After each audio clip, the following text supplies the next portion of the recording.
Good evening, ladies and gentlemen out there in YouTube land. I am Deleted Scenes, human being, American YouTube Ronin, possibly a clone.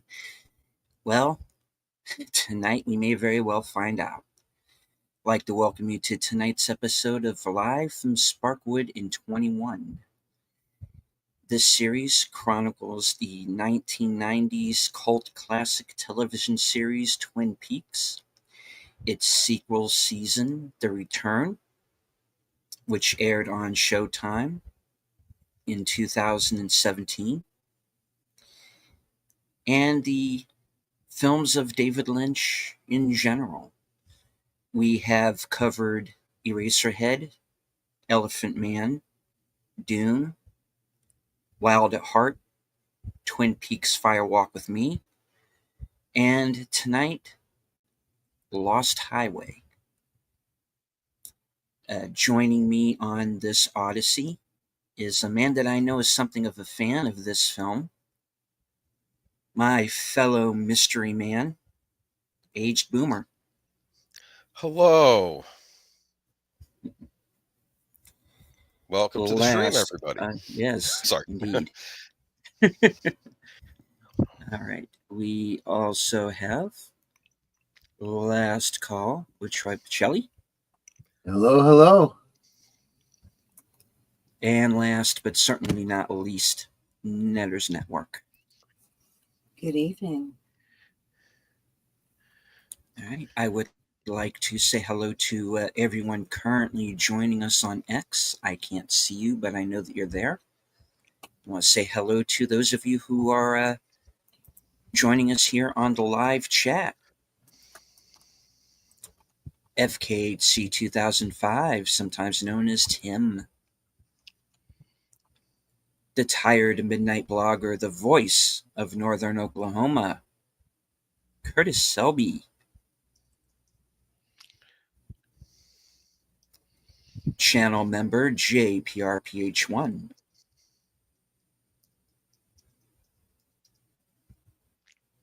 Friend of the channel, Enigma Severus. Usarn G in the house. Daniel Barry Sports Highlights. All right. Well, tonight's film is Lost Highway. It's a mystery of sorts.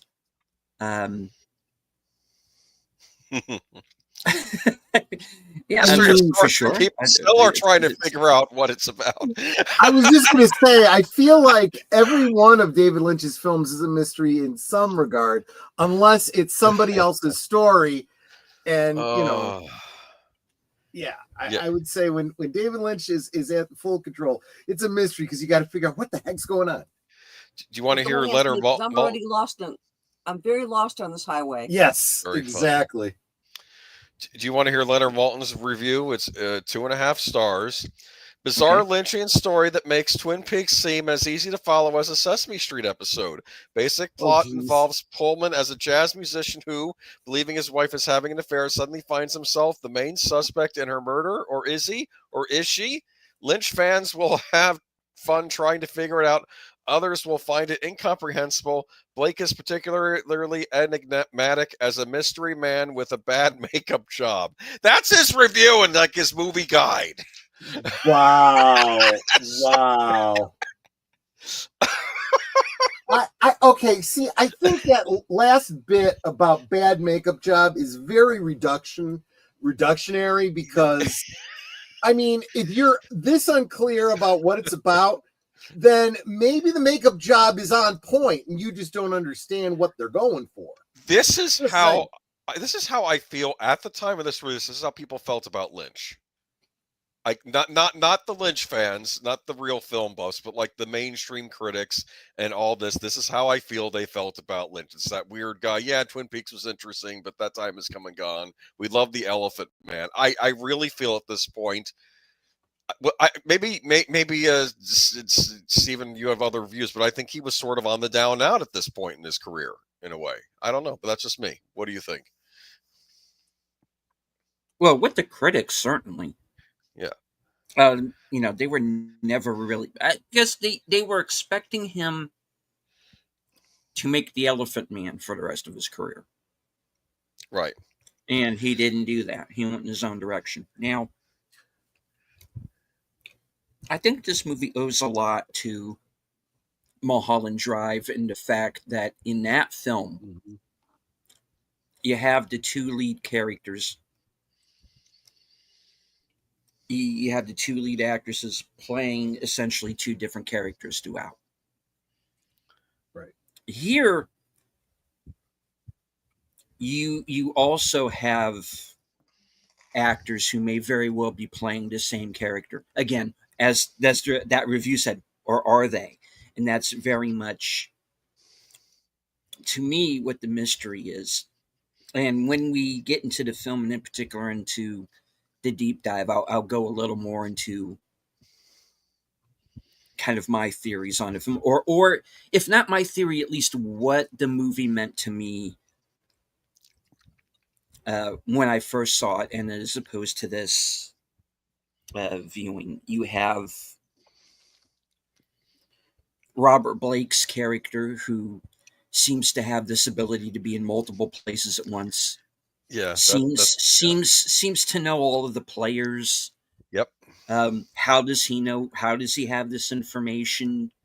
Who is he? They call him the mystery man, and he is very much that, But he always seems he's this character that seems to be a couple of steps ahead of everybody. And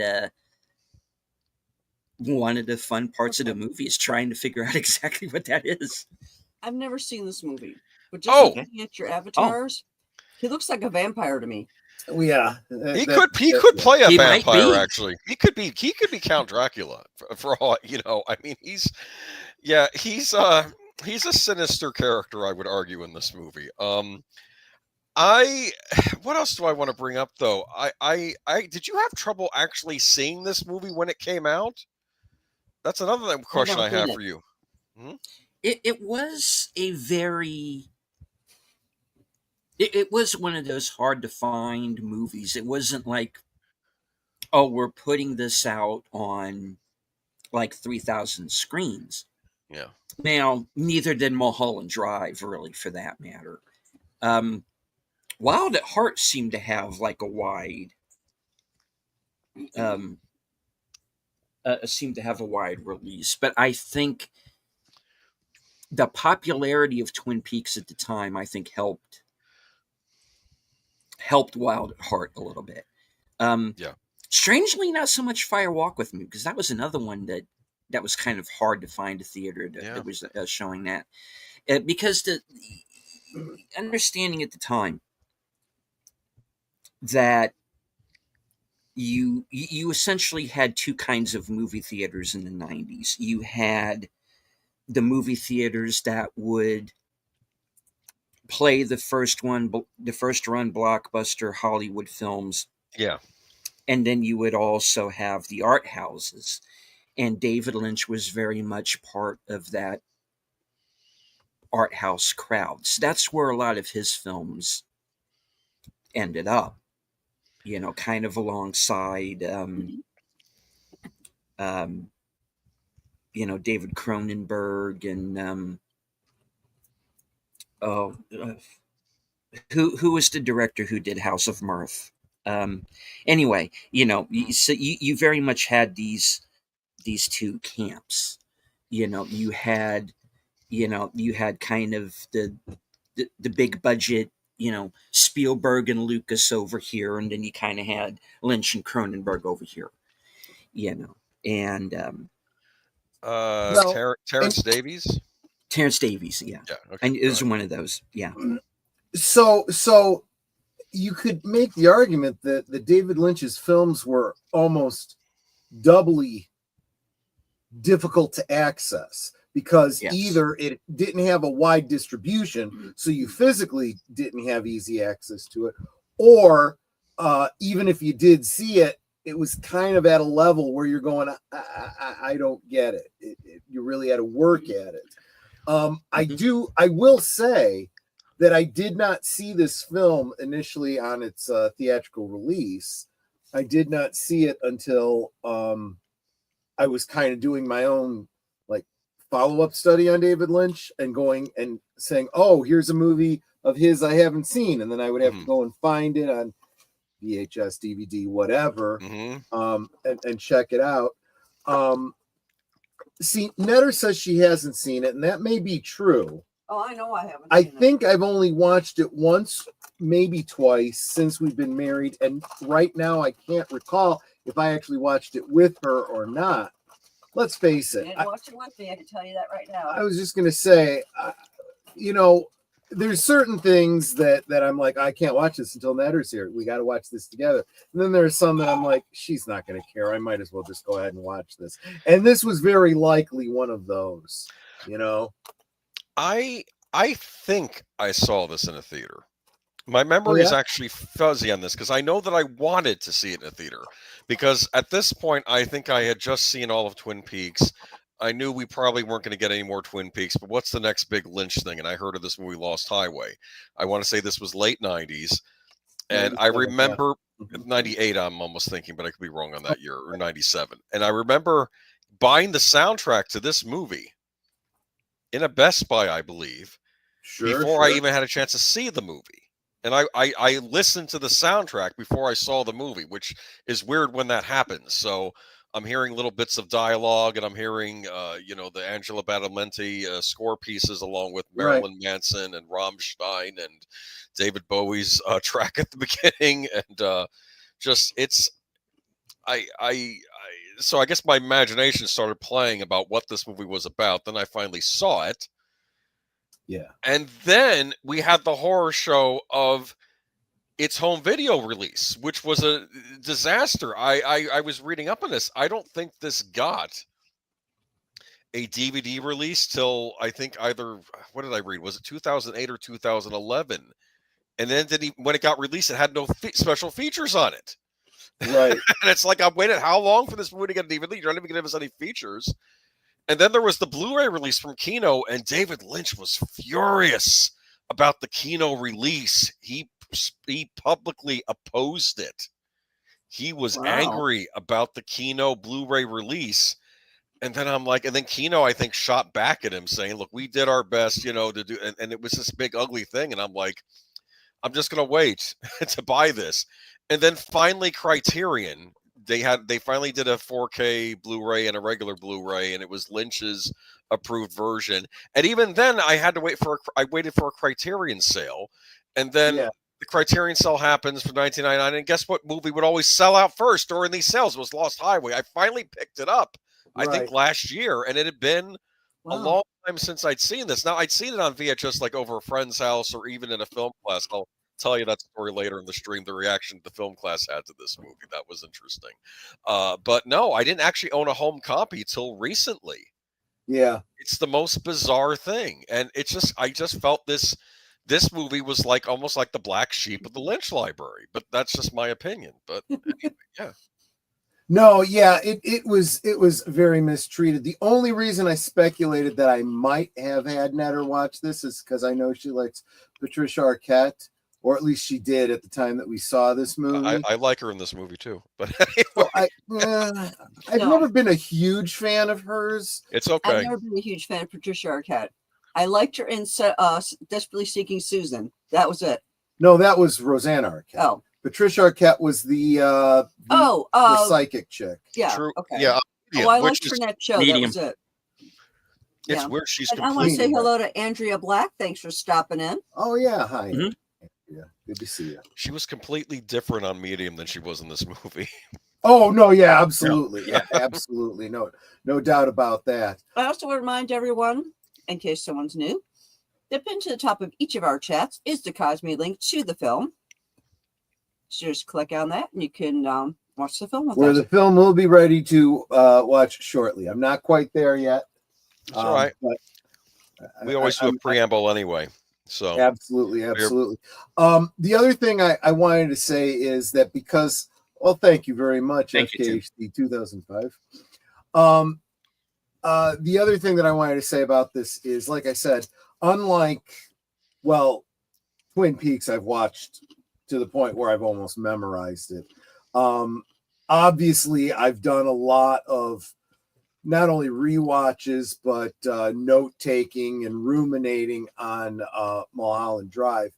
I have not put that level of effort yet into Lost Highway. Like I said, I've only seen it like once or twice. So what I'm going to do is try to absorb as much of it as I can again, as we go through it tonight.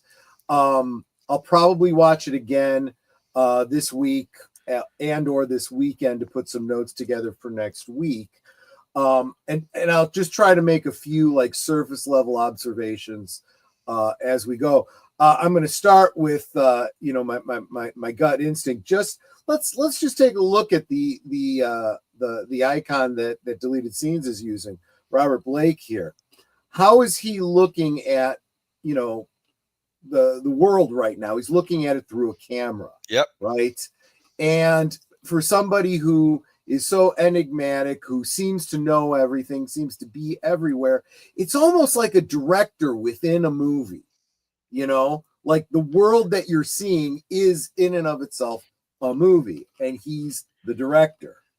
Interesting. You paint him in a negative, dark light. Well, let's consider how the film industry was painted in Mulholland Drive. It was not painted in a very positive light.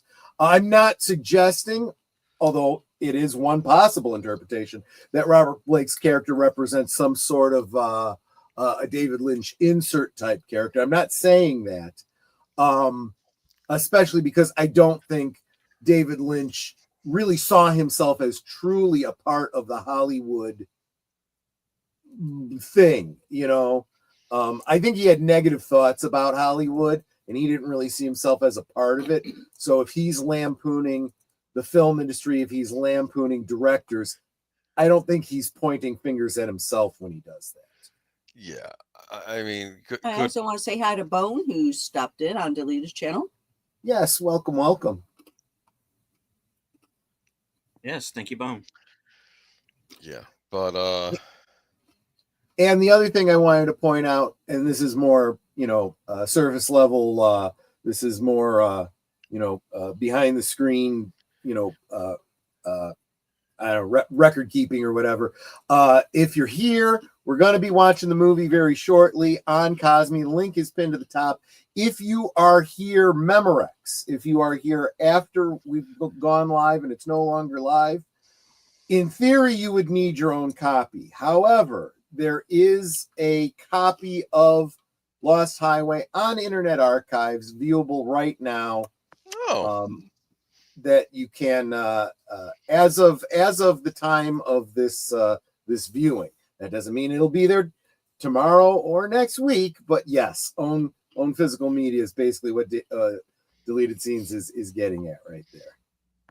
Yeah, that's, I think, the original DVD, which I almost bought a few times. I just finally held out for the Criterion. This was one of these home video releases that was just it was a hard one. I can't explain it.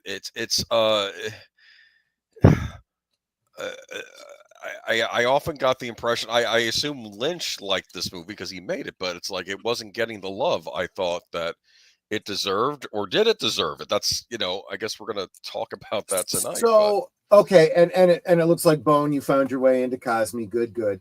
I do feel that and this is why I often point out that I didn't, whether or not I saw a film in the theaters, and I asked you guys if you did, what your experience was like.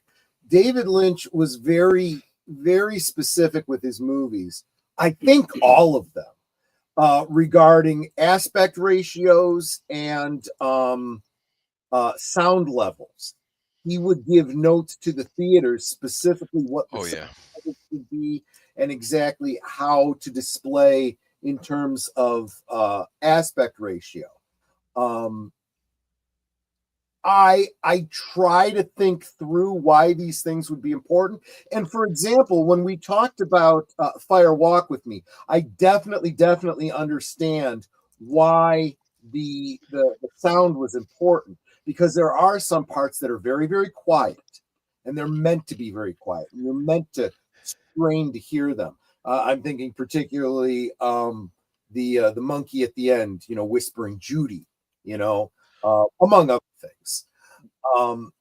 Well, there was the scene in the club where you can't really hear what Donna and Laura and Donna are saying, and they subtitle it.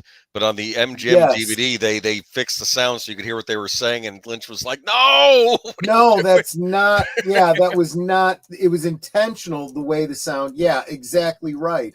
2 weeks ago when we watched Mulholland Drive, the sound is incredibly important. I pointed out a couple of things that are hard to notice in the scene where she's running down the hallway at the very end. You hear very specific noises, very specific sounds, and your mileage may vary on interpretation, but how they're presented is crucial. Especially true at Club Silencio. There are definitely some noises and sounds that are mixed in a very specific way. Let's put it that way. And I think that if someone's going to bother, if a director is going to bother to tell a studio, not a studio, a theater, this is how I want you to present the sound. This is how I want you to present the aspect ratio. Maybe give that some consideration, especially when you come back later and you're trying to interpret it. Yeah. And Bone, thank you so much for the subscription. Whichever of the streams you happen to be on, please do consider. There's 4 of us streaming right now. Please consider subscribing to each one of us and to anyone that you see in the chat, because this is, I believe, an incredible community, and I think all deserving of a follow. I also want to say hello to Lee Arvin. Thanks for stopping in. And again, the link to the Cosme channel, or to Cosme, is pinned to the top of each of our chats. Just click on that and you'll be able to watch the film with us. All right. And I am going ahead and getting the Cosme sharing portion going.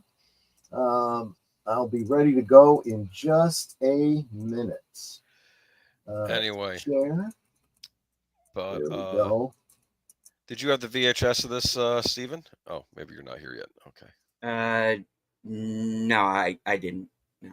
Okay. No, it's fine. I didn't either. But like I said, it was weird. This was just one of these movies that it kind of fell off my radar, but it was always on my to buy list, because I guess when I was becoming a film buff, what we call, a film buff now, this was one of the movies that was on my radar to actually, I wanted to be a part of this experience and seeing this movie in the theater.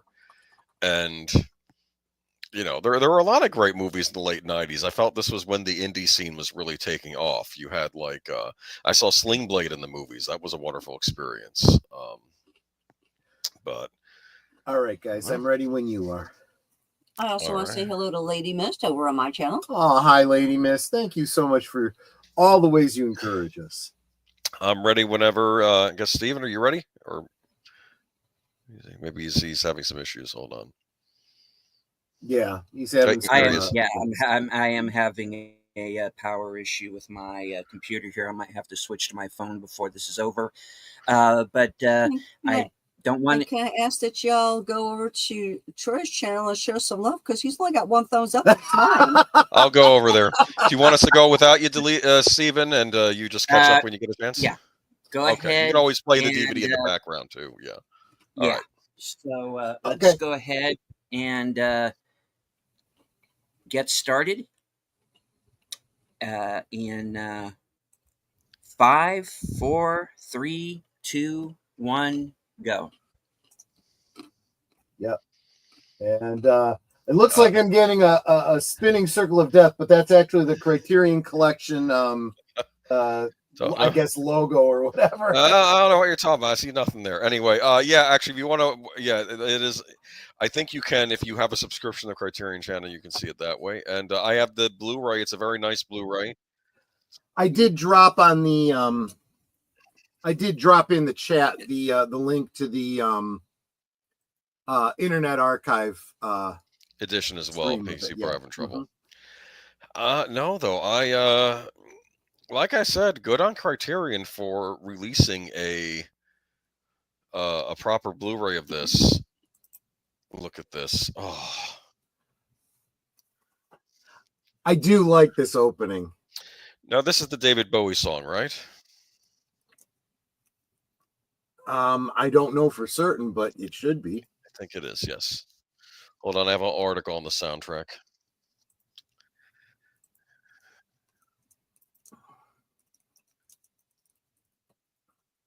It is great music, Bone.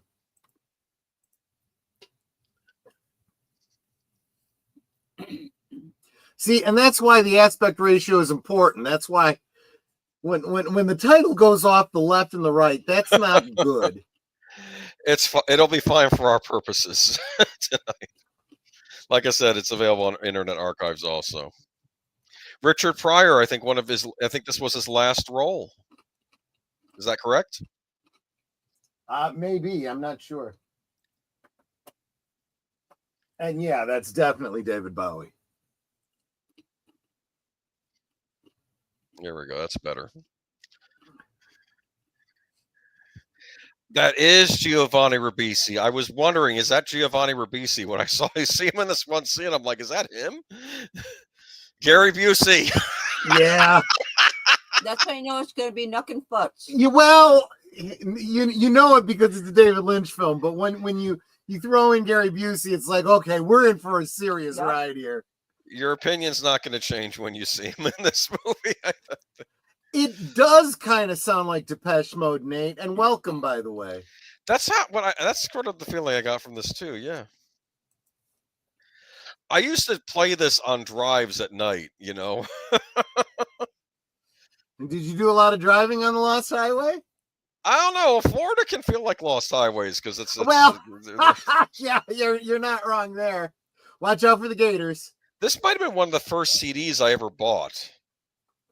Nice. Because I did not buy a ton of CDs growing up. I used to get a lot of tapes, but I think I finally figured just get the CD and you can copy it onto a tape. Do you know what my first CD was? What?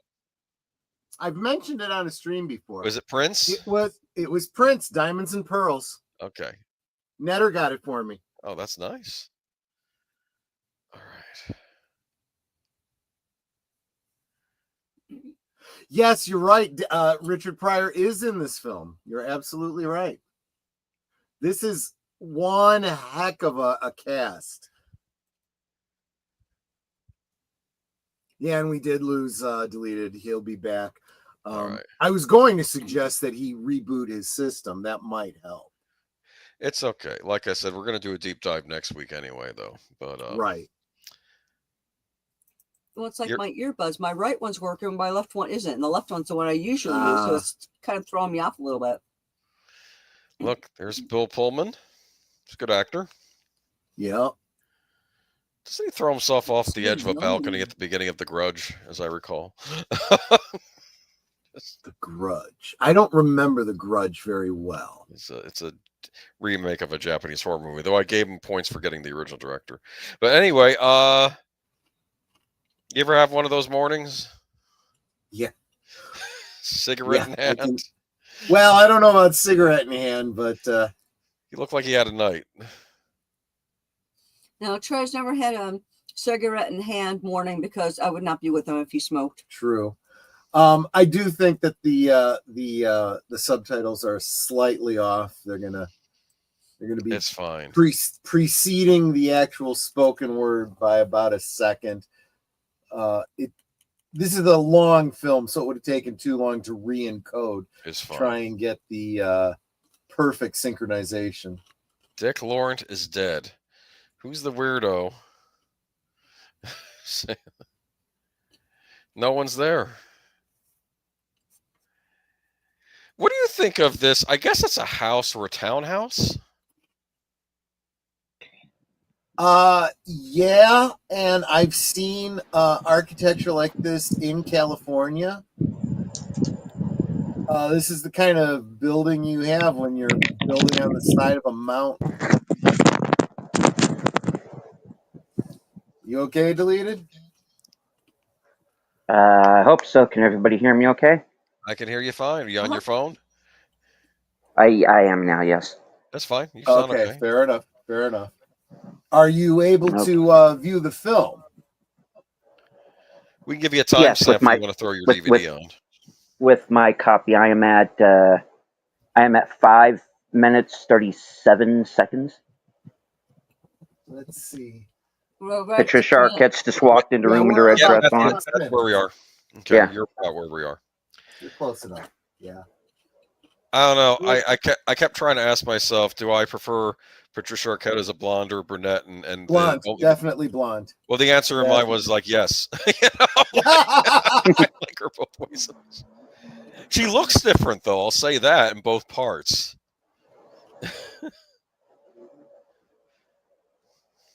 I think the blonde is more natural for her, though.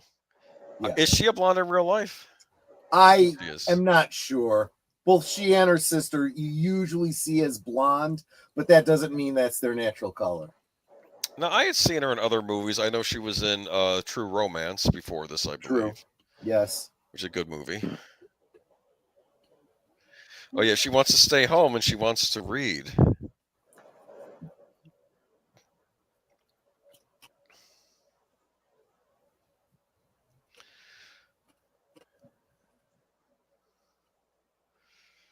So they're married.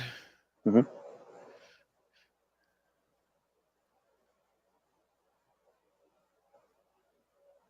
that the only reason?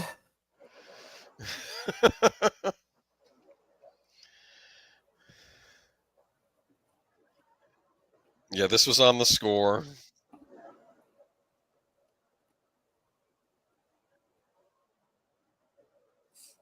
Now that is a wild sax, my friends. Yep.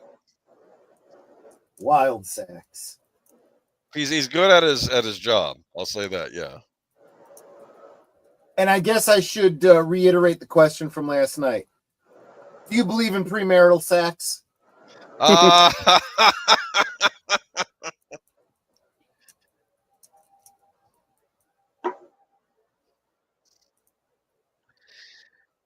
Bill Pullman, St. Elmo's Fire.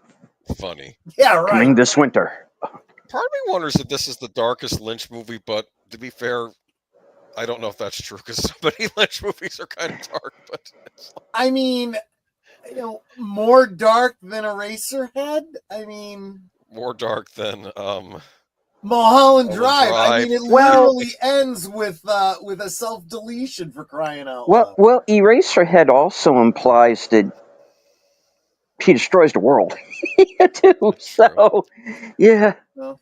I would say that was dark. Yeah, and I mean, at least with Blue Velvet, you see the good side of things, also in addition to the bad. I would argue in that movie. Mm-hmm. Enigma is pointing out the price of the payphone. What was it? 10 cents. It was 25, but 25. It went up from there because I remember the song "Here's a Quarter, Call Someone Who Cares," and realizing that pretty much dates this song because it's no longer 25 cents to make a phone call. Do you remember the episode? Myself. I remember when it was 10 cents to make a call. Oh yeah, me too. Yeah, me too. There was a joke on The Real Ghostbusters where some guy got pulled through a portal. I guess he was stuck in some ghoul dimension or something, and the Ghostbusters got him out. And he says, "Oh, well, thanks. I got to find a payphone and call my wife." And they said, and he says, "Anybody have a dime? It's a quarter now. A quarter? Maybe I should have stayed."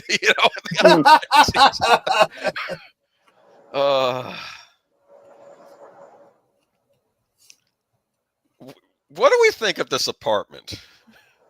I mean, it's a cool apartment. It is kind of cool. It's not necessarily my style, but if someone gave it to me, I would try to keep up this style. I wouldn't try. Right? It's.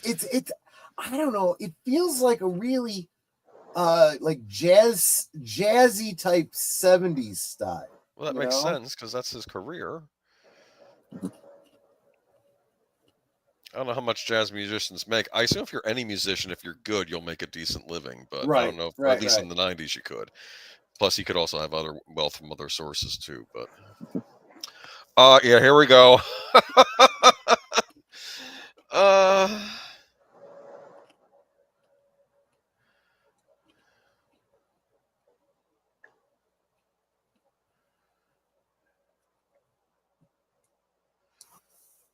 I like that that robe she's wearing.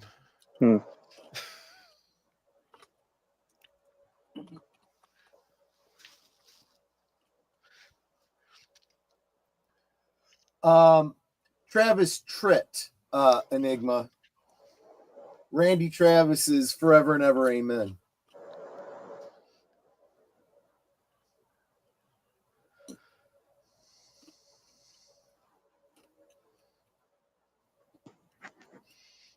Now we've already had the scene where we've heard the phrase Dick Laurent is dead. Right. It's literally the first line in the movie, yeah. Keep that in mind because we're going to be hearing that again. Right. And it's going to take on a whole new meaning when we hear it. Say anything on the tape? No, nothing.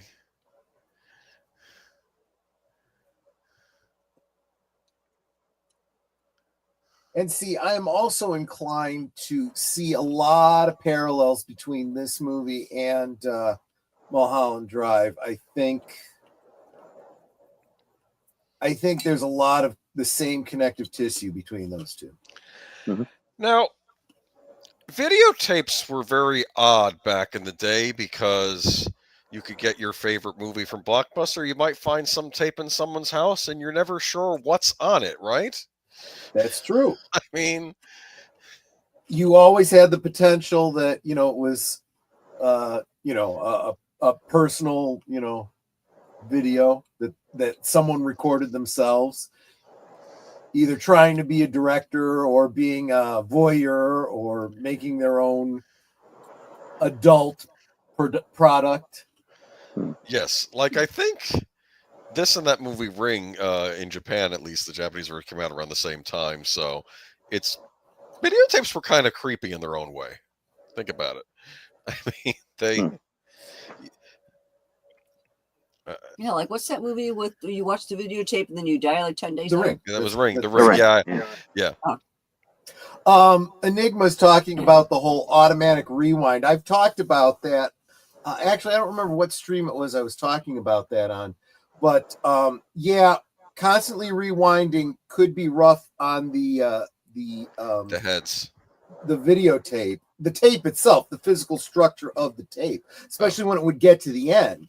But a lot of video players had automatic systems in them that slowed it down when it got to the end. Oh, there's some. Well, hello. Wow. That's all I'm going to say on that. But the automatic rewinders did not have that, so they always stopped hard. They were much harder on the cassette than some of the better players. I used to, when I was done watching a movie, I would actually fast forward it in the tape recorder without it playing, and then I would let it kick back and rewind all the way back. Now, for all I know, that was bad for the tape and bad for the recorder, but it was something I got in the habit of doing because I was always afraid that, for some reason, I had in my head that you wanted to kind of rewind it as tight as you could. That was better for the tape's longevity. I could have been completely wrong. I was a kid when I did that. Sure. But I think that videotape is probably one of the weakest physical medias. With the least, it is the most subject to electrical, magnetic interference that could completely erase the tape. Moisture, and humidity can destroy the tape. It can only last so long, even in the best of conditions. Yeah, that's true. Some tapes lasted longer than others, though. But yeah, you're right. I bet the ones that were made for the video stores lasted longer than the ones for commercial retail. I'm not sure about that. Huh? Hello to Big Al Presents joining us. Hey, Big Al. My friend's just getting out of a tornado watch. Wow. Wow. Alrighty. Stay safe. They're watching Lost Highway. They were about 15 minutes in.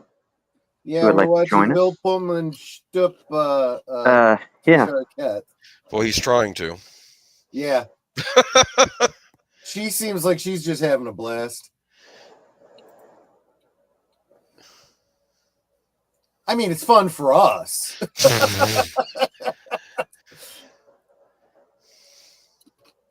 See it wiggle, see it jiggle. But yeah, he's having I don't know. He's this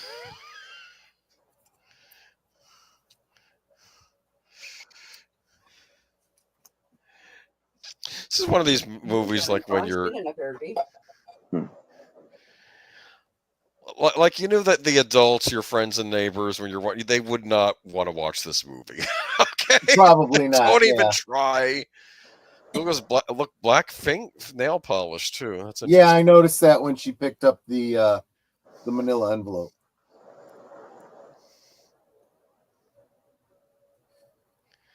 It's weird because she doesn't strike me as the dangerous one, but now I'm rewatching. I'm wondering now. I don't know. Well, what's burning him up is all of his suspicion of her and this innuendo that he's building up in his mind. But one of the questions throughout the film is he right? You know, Well, invariably, should he be suspecting her? Yeah, invariably, there's always something that's distracting people that that would explain a failure to perform.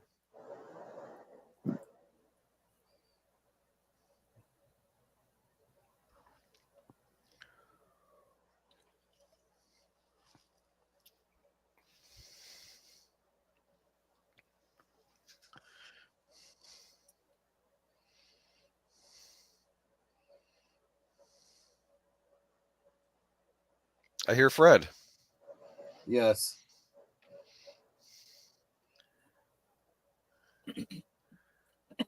She was actually watching Mr. Rogers' Neighborhood at the time.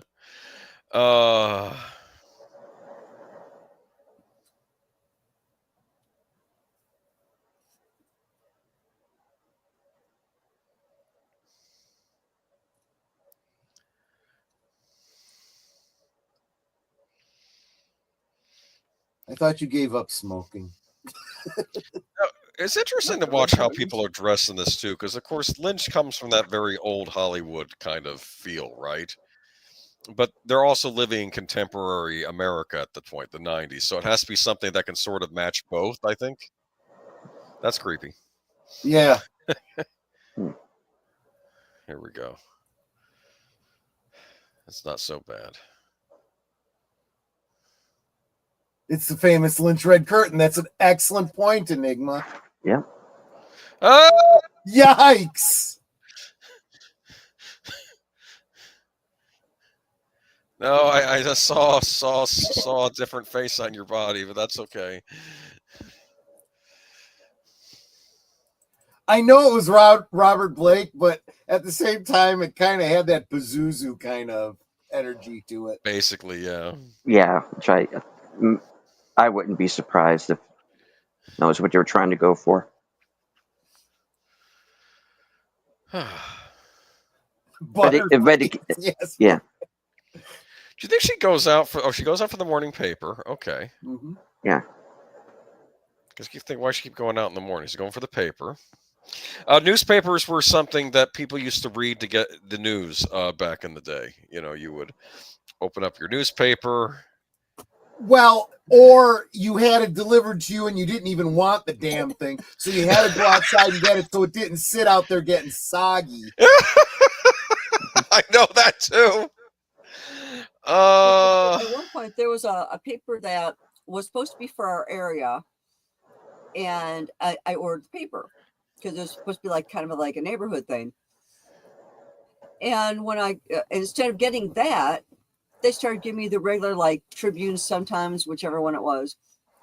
And so I had to call up and go, this isn't what I ordered, or such and such paper for the neighborhood. And they're like, oh, we don't deliver that to you. And it's like, it's for my neighborhood, and it's advertised in your paper that you deliver here. Right. I said, you know what? Cancel those servers because I don't want this other paper.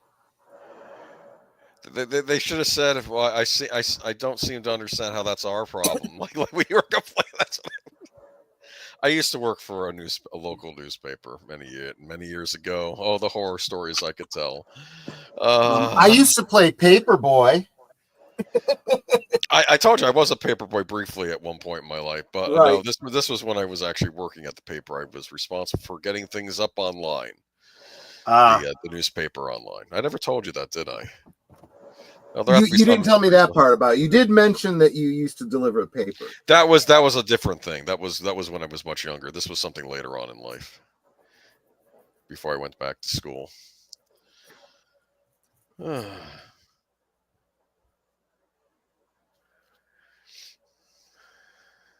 at this. Nice cup of coffee, some Sanka. Yeah, I'm expecting to see a blue key on the table there. Do you like what I said, Sanka? Sanka, yeah. Freeze-dried coffee. Actually, no, she wouldn't be drinking. She wouldn't be drinking that. And of course, they are now inside the house. I mean, that is creepy. That's telling you, okay, someone had to be inside this house in order to record it. Yeah.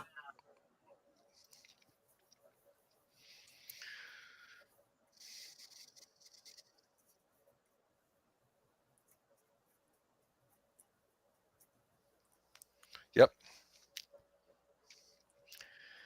Would that freak you out? Oh yeah. Oh yeah.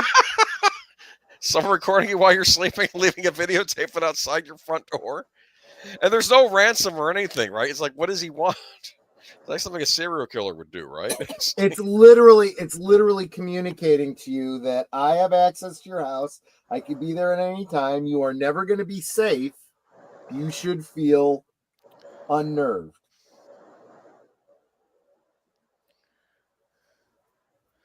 I think that happened to Frank Black on Millennium. I think he caught this killer who used to treat an open door as an invitation to murder a family, and he finally caught him. And then I think when he was finally put away, he got an envelope in the mail with pictures of his daughter on the playground, and I think he snapped. That made him snap, and he had to go to a mental asylum for a while on that show. Yeah.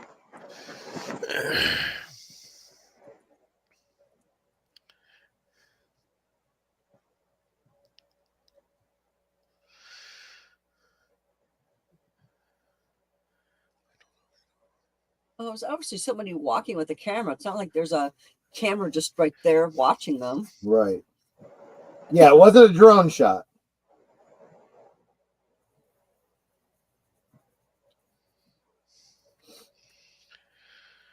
I'm going to guess that the tall one is trying to quit smoking, and that's why he's chewing gum. Probably. Very possible. Good point. I never noticed that before, but yeah.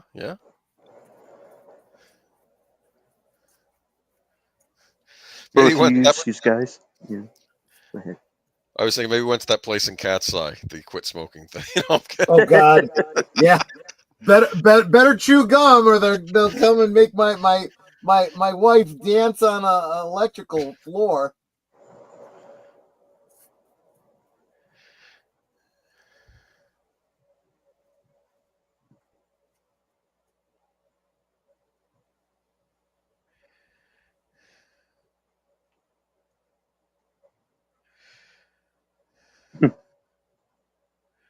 Notice how the police in this do not make you feel more comfortable. No, not at all.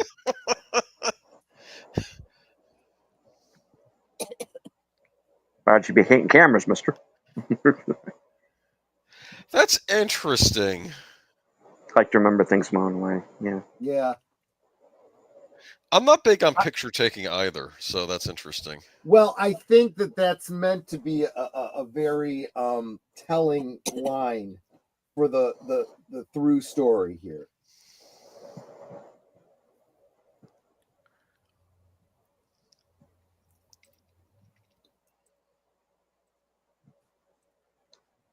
Because like Mulholland Drive, it's very much going to be a matter of what actually took place and the way certain characters choose to remember certain things. Exactly. At least that's one of That my is- theories with this one, That anyway. is what makes Lynch's films difficult, because he takes the whole concept of the unreliable narrator to an extreme. The unreliable narrator is literally everyone in the movie, including the director and cameraman creating the movie.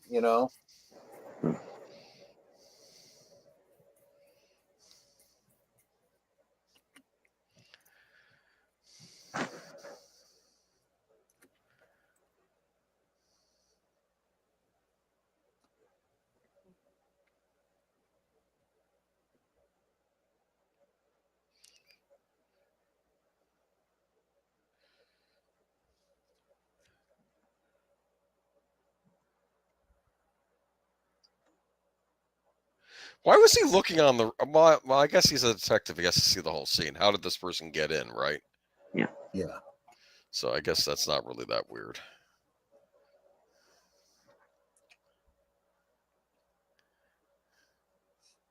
And I think they're also going off of, well, they came in with a camera, they could have installed one too, So. Right. Nigger says this, FYI, that room is not soundproof. Any room that has a window is not soundproof. Interesting. Well, that is true. For a matter of surveillance, if there is a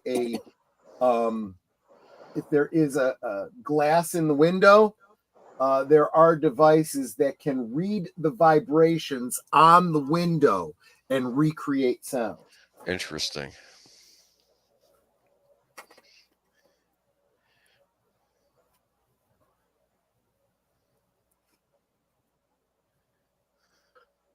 But if there's multiple panes, it does decrease sound being conveyed.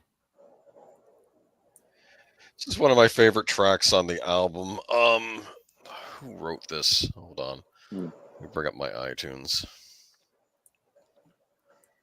Of course, the actor here is Michael Massey, and he has a bit of a kind of a sad history in film. He was involved with the situation with Brandon Lee on The Crow. Oh yeah. And unfortunately, he was the one who ended up firing the gun that had the wadding in it that killed him. And he actually quit film for a number of years. And I think this might have been his first movie back after that, or Wow. one of the first. He stayed away for a number of years because he was somebody who really kind of began kind of second guessing himself, even though, physically and legally it was not his fault, but Right. I got it. I was talking about this yesterday when Bill and I were watching, the other day when Bill and I were watching Rust, and we brought up the Crow situation, of course, and I got to wonder how many millions of times must he have run that through his mind of things that he could have done different. But my point was that his reaction. Oh, here's our boy. His reaction and Alec Baldwin's reaction and the differences between them. Oh yeah, exactly. And Michael Massey unfortunately passed away. He died from cancer some years ago. That's too bad. Yeah.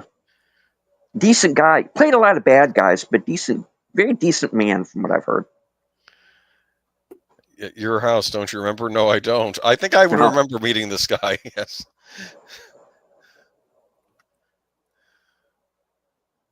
As a matter of fact, I'm there right now. Oh boy.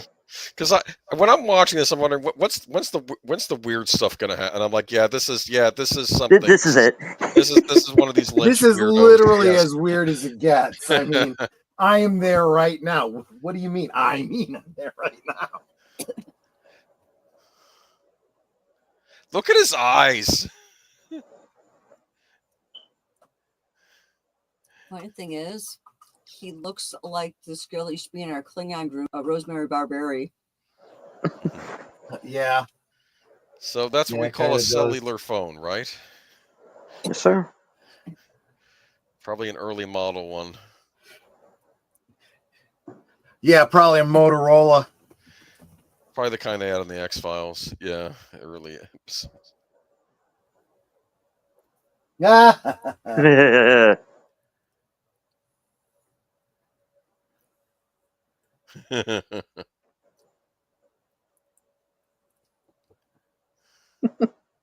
I just did. Right? Look at the way his lips move when he says, like, he's... Another one. You invited me. I'm not wanted.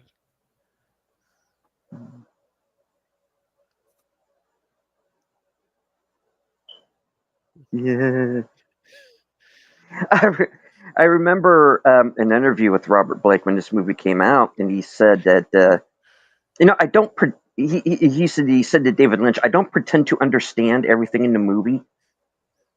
So whenever I am going away from what you want, just let me know. Just bring me back. It's just tell me whatever you need to tell me.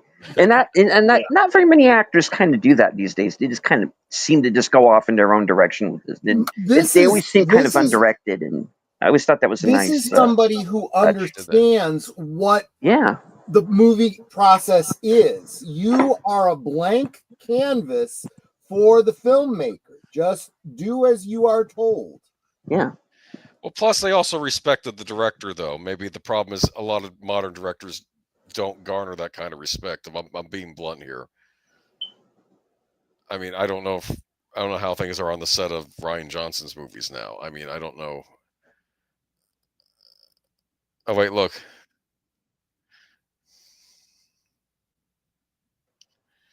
So like when he said you have some pretty effed up friends or something like.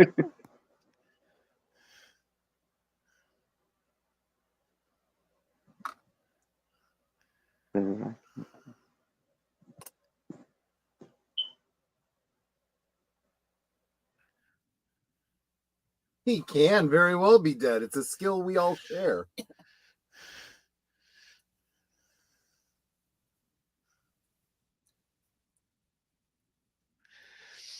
Yeah, so this track was Barry Adamson.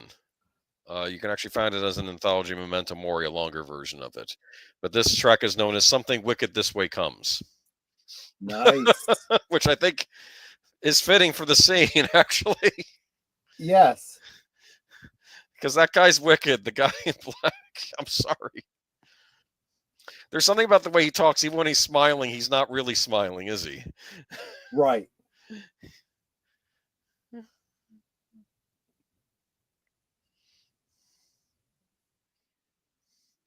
You remember what job? That was a lie. She didn't want to tell him what the job was, did she? Oh, there we go. I like there's that line. Yes. He's got some pretty effed up friends.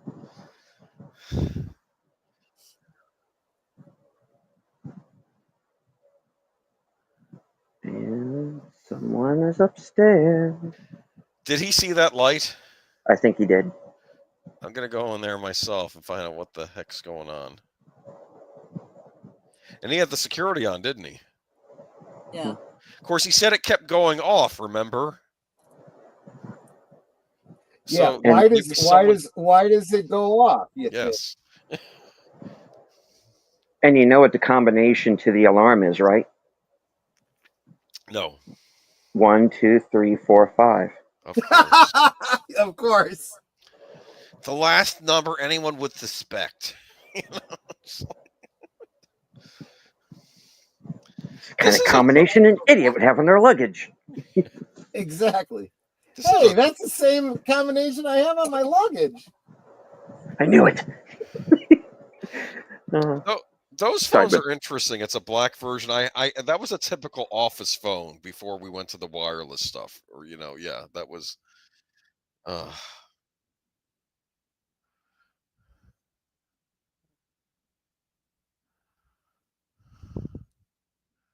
it's freaking me out, man.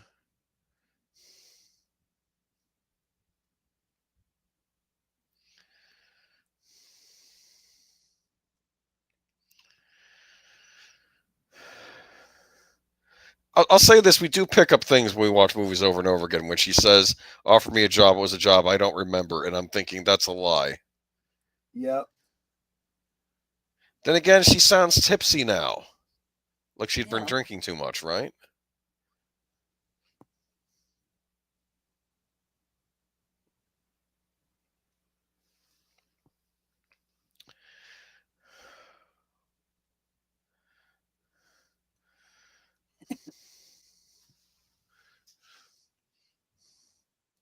We'll know for sure when we see the videotape tomorrow.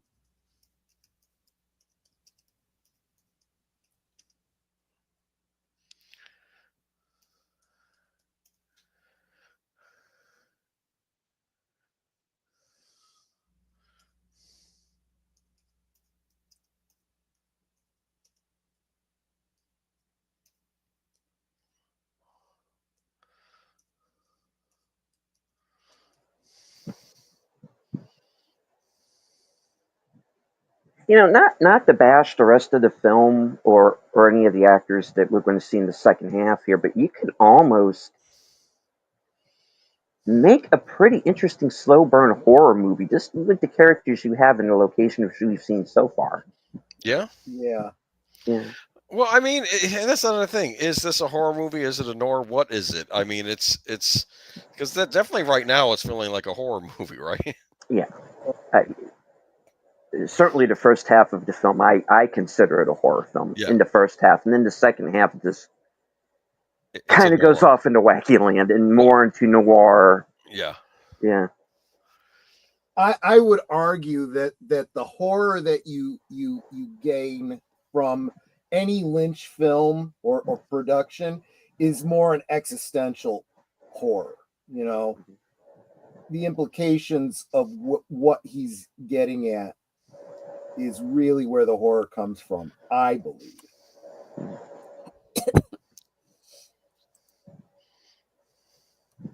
But that's just my opinion. yes. At the end of a 5.5-minute hallway. Ooh, sorry. Oh, why does it always have to be a House of Leaves?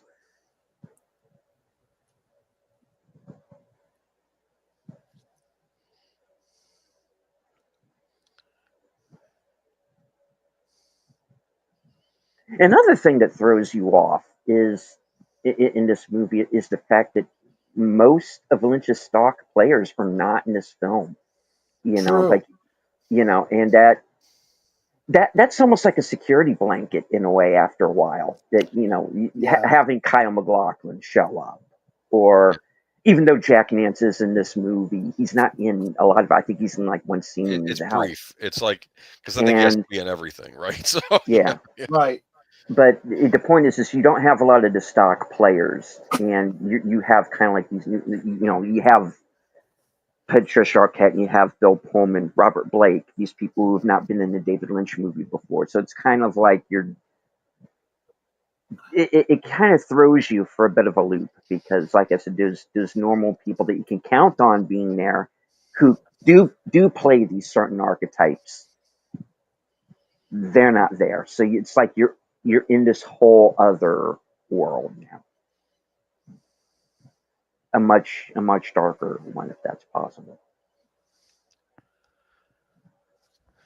and not just dark because all the lights are off and like he just disappears down this hallway and he's back.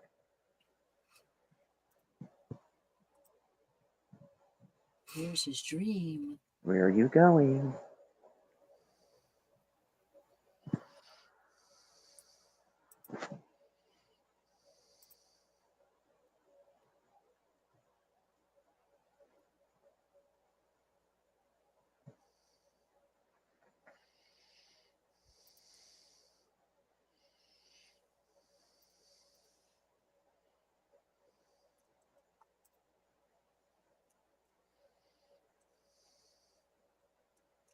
Their videotape.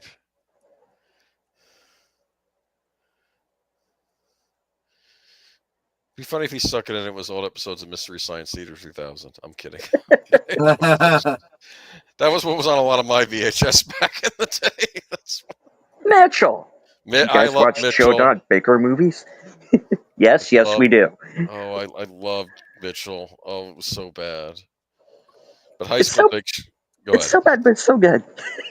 High School Big Shot is still my favorite Mystery Science Theater episode. The high school noir movie made in the 50s. It's so bad. It's so bad. Oh. Space Mutiny, of course. Right. Put our faith in blast hard cheese. So here's the outside of the house, right? Inside. Mm-hmm.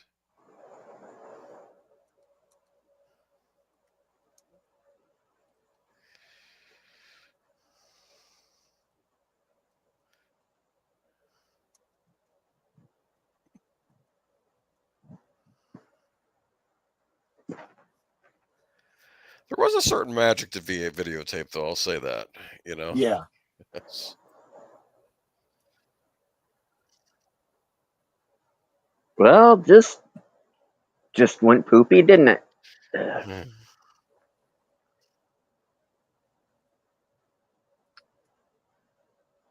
You're on videotape with your dead wife. Yeah. And bam.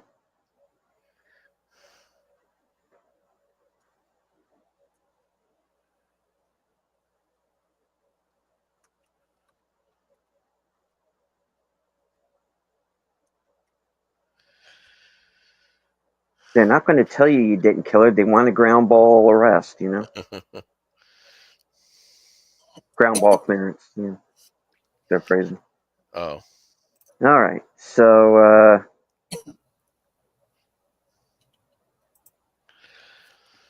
think the trial could be another movie? I'm sorry. No. Just... It would have Edward Norton having a split personality, right? And Richard Gere is the defense attorney. I'm kidding. Henry Rollins, of course. Yeah, I forgot about that. Yeah. Henry Rollins. He was at a Lollapalooza one year, as I recall. Mm. Chris showed up in a number of movies at the time. Heat probably being the most notable one. He's in The Chase with Charlie Sheen and Christy Swanson. He plays a kind of a crazy cop in that one. And Sons of Anarchy. I think he's in like season 2. Oh. Yeah, he plays this. Plays a neo-Nazi skinhead, and rather nasty one at that. Oh, okay. Yeah. They had trouble with them on that show. They were a rival. Yeah. Yeah. Now, this is a rather heavy-duty prison. Yeah. What he must have done, or they thought he did, was really bad. Because, like, this is like they're not even putting him with a roommate. This is a hole in the wall. That's it. Well, I think that's death row. Yeah. Yeah. Oh, good point. Okay. Yeah. 23-hour lockdown. Anybody clean that toilet, or is that just the design of the fake marble? I'm sorry. Ew. I mean, to be fair, it's probably hard water stains. Yeah. You know, more than anything else. What do? You just wait and stare, and that's all you can do. Yeah. So yeah. Stare at the bulb. And not a lot of dialogue in the first half of this either, which is. You're right.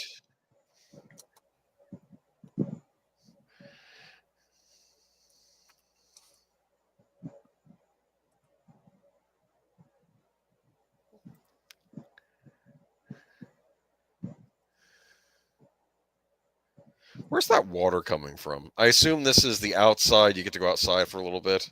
Mm-hmm.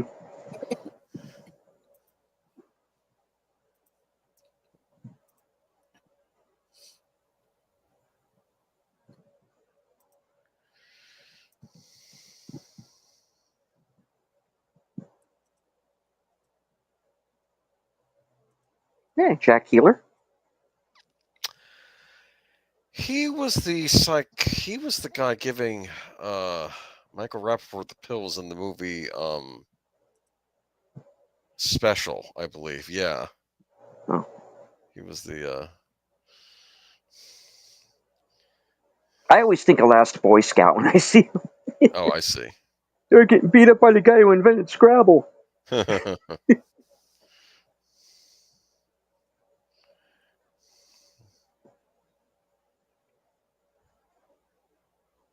No, he's Do they turn off the light at night? That's what I'm wondering. well, I don't know.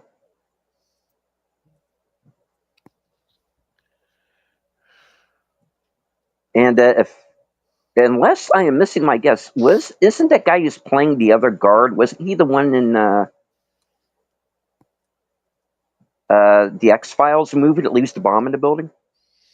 He kind of looks like that guy. No, I don't know. We're not talking about the guy who was on Lost, right? Not Henry Rollins, the other one. Yeah, no, The tall guy there. I don't know. I have to rewatch the X-Files. Kind of looks like him.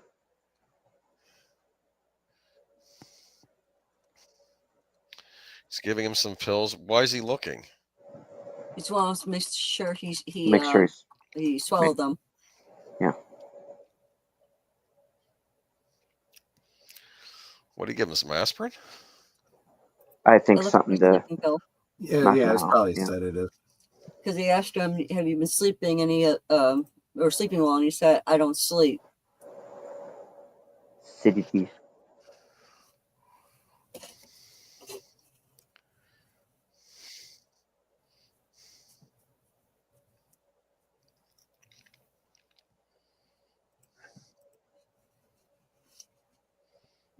He's like, all right. You made me get up, Madison. Better be good. What's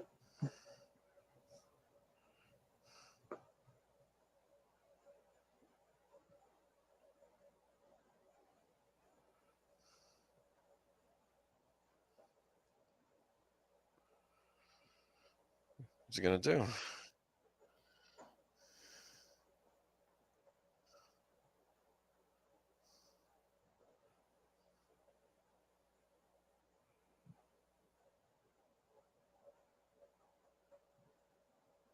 Which one? They're laughing. That's messed up. That's messed up. Well, maybe if you undid that top button, so your Well, that is actually a good point. Yes.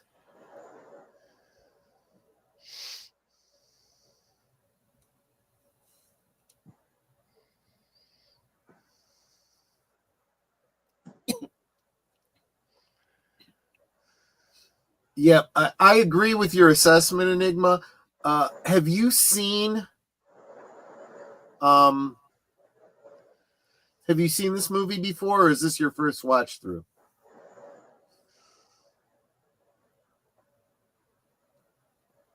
Just the explosion in reverse.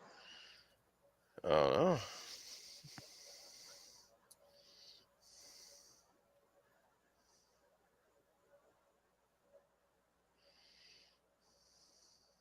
Yeah, Enigma Severus, this is my first time seeing it too. It's the Man in Black. What do you think of him, Netter? He's weird. Things are going to get weird now, too. Yeah. This Beretta prequel is weird. I mean, where's the parrot? You're right. Yeah. It's a long road to the Lost Highway. Oh, that's why I should have called the episode. My bad. Oh, I don't know. I just. Where are you when I name episodes, Boomer? You can name it the next time, all right? We're going to cover this again. And of course, here's where we make the switch from Bill Pullman to Balthazar Getty.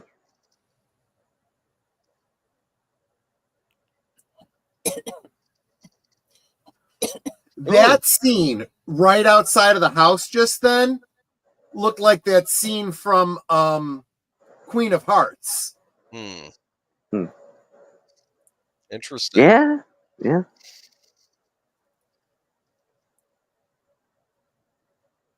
What did I just see there? That looked like a fleshy thing splitting open. He opened me and came inside. You know, Yeah. why can't he just explain what's going on? Why couldn't David Lynch do that? He'll say, "This, what do you think it is?" Oh, that's very interesting, and walks off. I need to know.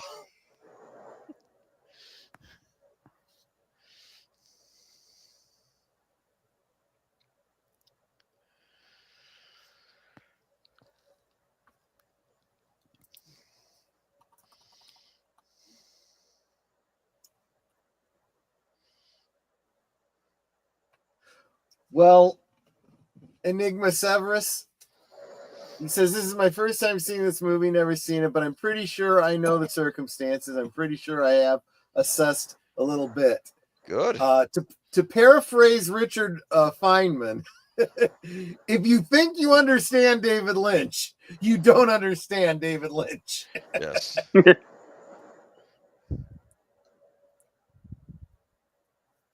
All right. Well, it seems we have a guy in death row that doesn't belong there.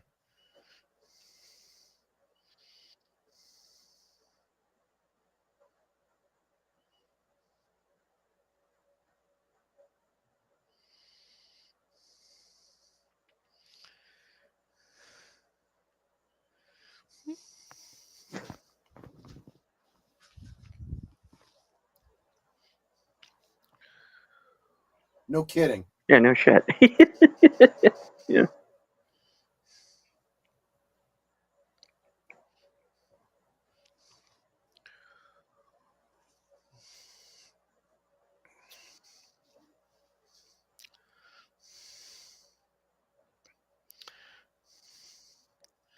Yep. Yes. I Yes. think so. That's an honest statement. He does not look so good.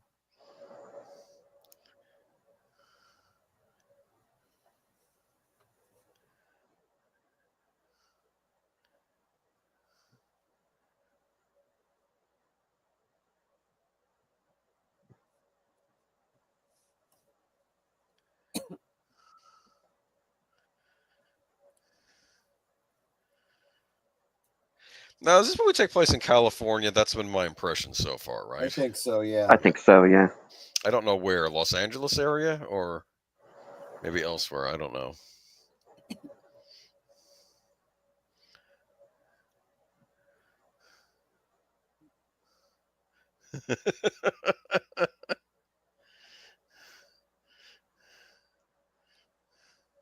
Gentlemen, we have a situation here. Here's Gary Busey.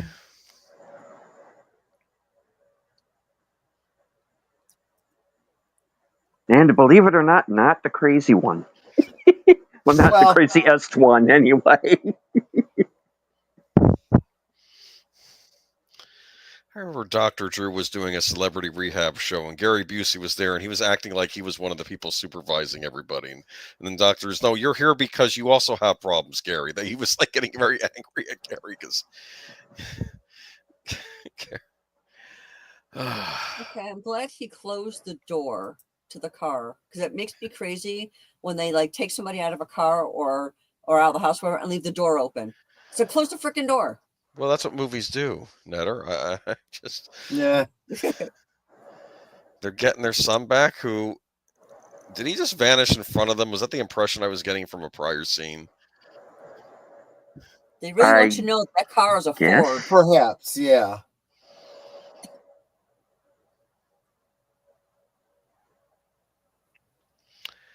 I'd like a television show just about these two. I'm kidding, of course.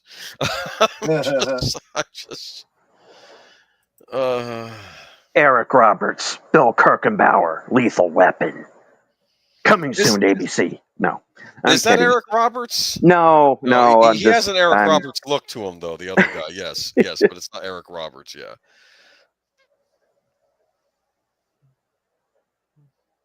Though he is who's missing. just put Eric Roberts in every movie. I'm fine.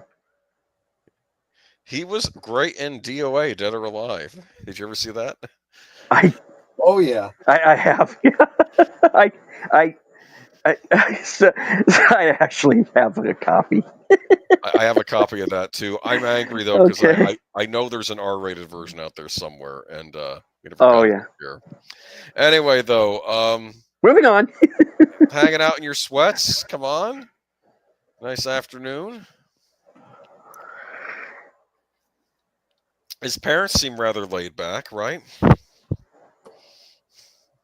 They're probably stoned out of their minds. Well, nobody's questioning, hey, how did you switch places with a death row inmate? Oh yeah, I Right. like this. You like the kiddie pool with the boat in it? Thing is, they don't have kids. I don't know. Oh, funny. I don't. For the dog. No, don't even. Oh, and one of them dresses as a clown and randomly. Yeah, exactly.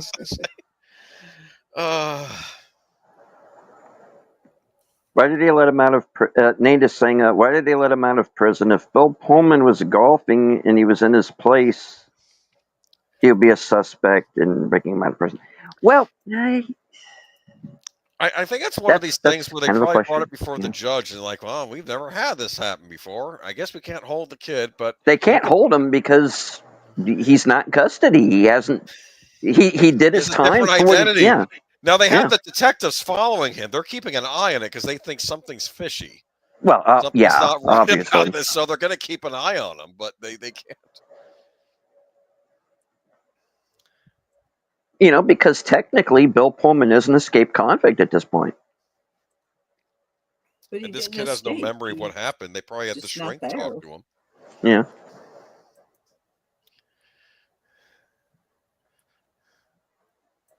I like this. I'm gonna hang out with these chuckleheads or something. Oh, I think that'll do you good. What were they watching on TV? Some old PSA about strawberries. That actress, I believe that's Natalie Wood's daughter, correct? Yeah. Up front, yes. Natasha Gregson Wagner. Yeah. Okay. Yeah, she's one who kind of disappeared. Yeah, I was expecting to see more of her after this, but I don't know. Yeah. Was she in like teen movies, or I don't even know if I saw her in anything else besides this. Well, she has that opening scene in Urban Legend. Oh, right. Where Brad Dourif is trying to warn her that the call is coming from inside the house or something. Kind of, there's somebody in the back seat, but of course he's Brad.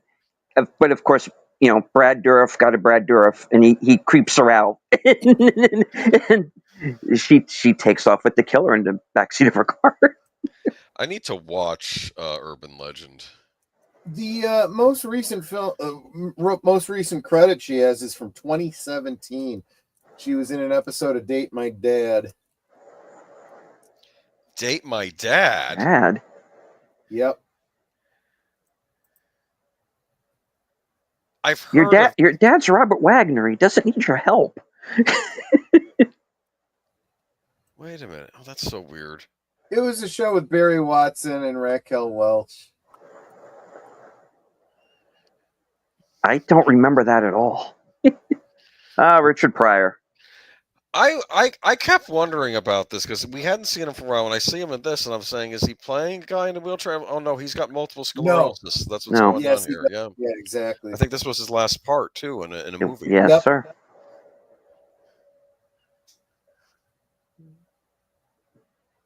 Of course, now I know where's Gene Wilder. Because usually when you see Richard yeah, Pryor, you want to see the two of them together, right? He's back. And of course, we get the first reference to Mr. Eddie. Oh yeah, Mr. Eddie. Mr. Eddie belongs to an organization titled the Mothers and Fathers of Italian Ancestry. Also known as Mafia. Do you understand what I'm saying? I'm sorry. Yeah. Did you like my little acronym definition? Yep. Just okay. Maybe that wasn't so funny. Okay.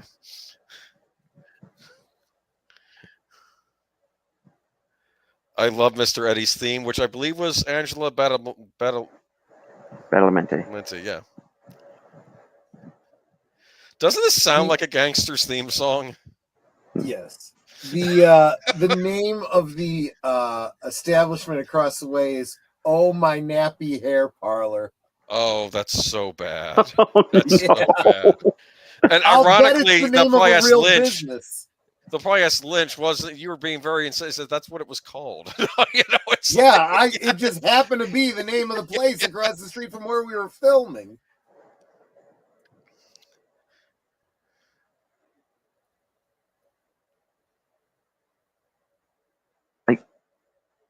where are we going? Okay. He's saying you don't have to check with the boss. Yeah, I don't know. And this is the interesting thing: is he drives himself. He sort of prides himself on it. He likes cars. He does. Yeah. He does. I mean, that's fine. I mean, there are a lot of, I mean, But you're so used to, Rocco, get the car, well, it depends. Yeah. It depends, because like at The Sopranos, he'd drive himself sometimes too. Tony would, but Curtis, when I see it written out that way, I think MAFIA, Mafia, MAFIA.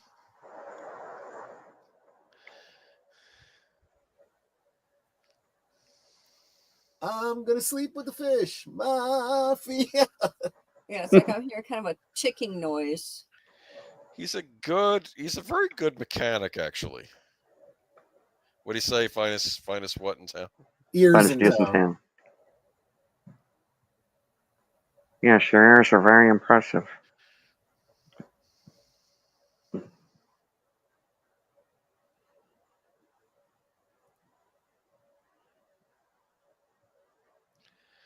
Like I say, I love this soundtrack. I love the score. Oh wait, Holy shit from a duck's ass.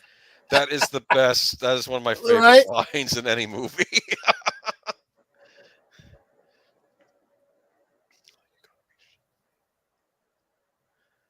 So he's not going to kill him off because he needs his ears. Yeah. No, he respects. No, I mean this is yes. He's a dangerous man, but he respects this guy that he's a good mechanic.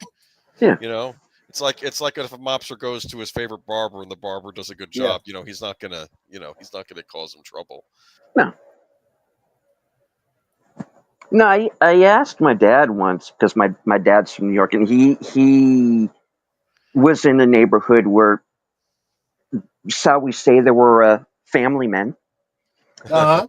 And I said, well, what were they like? I said, well, they went about their business. They didn't bother the people, and people didn't bother them. Yeah. Unless people bother them, like this guy's doing. Yeah. And I was like, oh, there's another story, but I'll tell you off camera. Okay. Look at this. Saying go. Yeah, this is come around. Oh no. These guys are like, oh shit, here we go. Put the seatbelt on.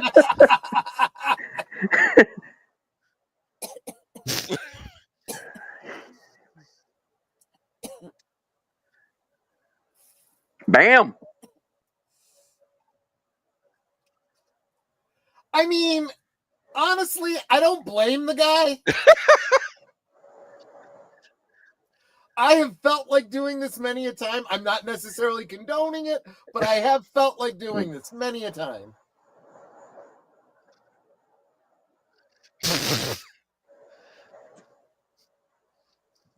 It does make you wonder what his version of Frank Booth would have been like, because I know he was one of the front runners to be in Blue Velvet.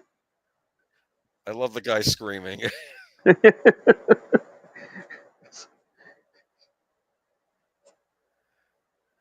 What? What?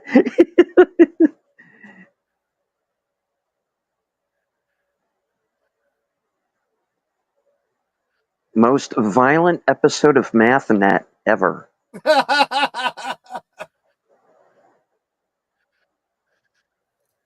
Wow. Wow. This poor guy.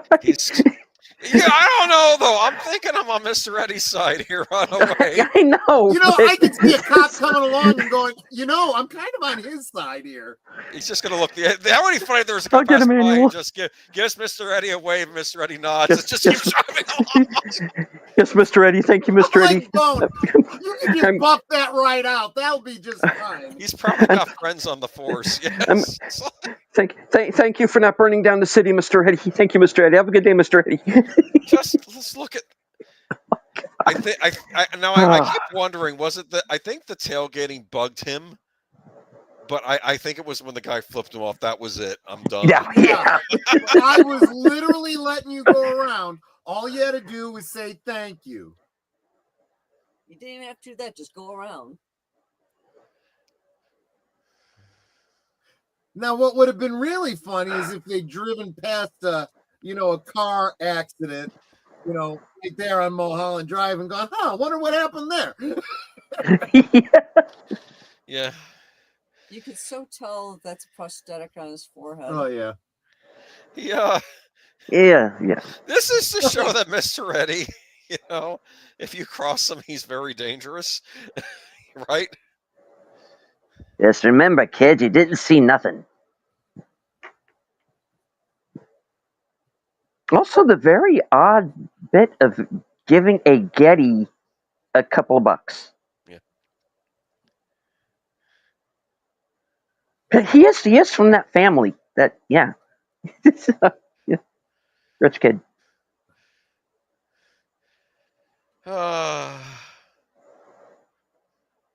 I first remember seeing him in Lord of the Flies. Oh, Balthazar Getty? Yeah.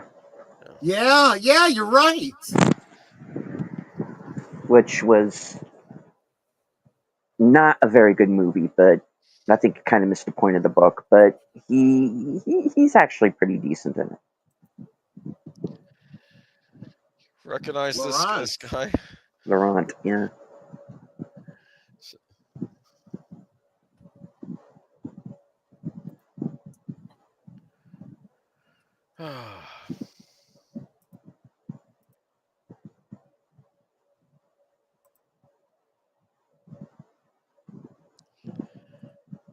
Just dial 1-800-SUBURBIA. Let's see. What did Roger Ebert say in the beginning of this? David Lynch's Lost Highways like kissing a mirror. You like what you see, but it's not much fun and kind of cold. That's what he said.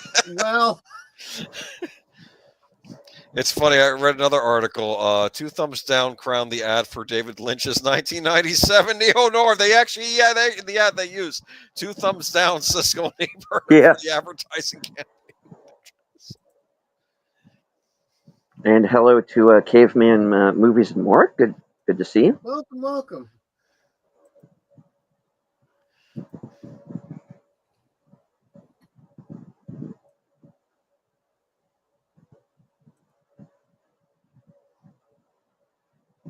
The link to the Cosme should be on the at the top of the chat.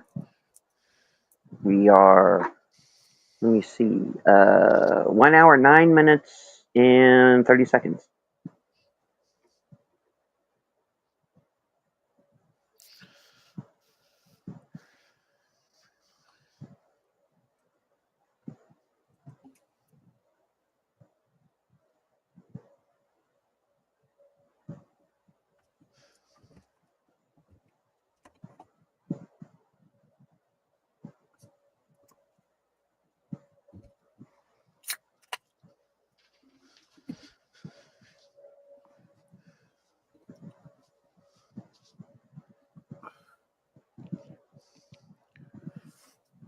That's right, Enigma. He just said SOB. Slide over, baby.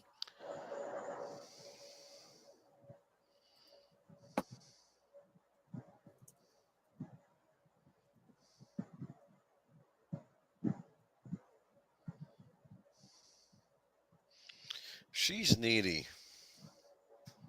Yeah.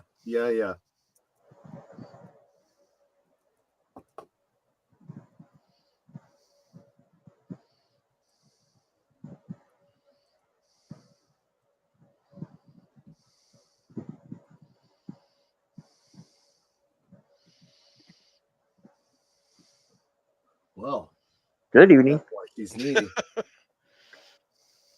She's lopsided. Well, nobody's perfectly symmetrical.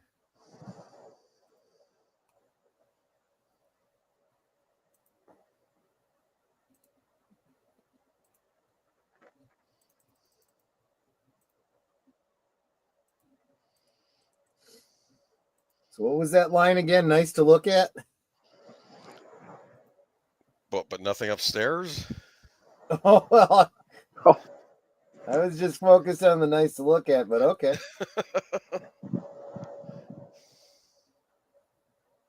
You think maybe we should start making out, Ralph? No. Sorry. No. No, I know what you're saying. Couldn't they pull him over for indecent or whatever? And it's like, well, no, because they're trying to figure out how did he get inside the prison cell. So they have to keep watching him until he makes contact with Bill Pullman's character, which I assume that's what they think happened. Somehow they rig something where they exchange places in the cell. Exactly. Even though it's not really possible because it was locked airtight, but they figure he must have contact with it. Oh, look who it is.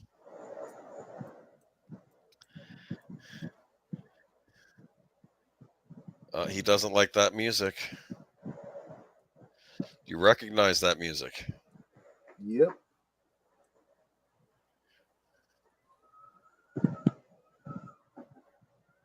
Okay.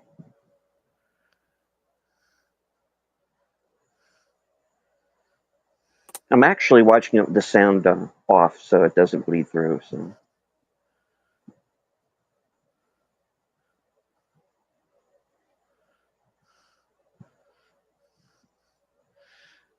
There's Nance. Mm-hmm.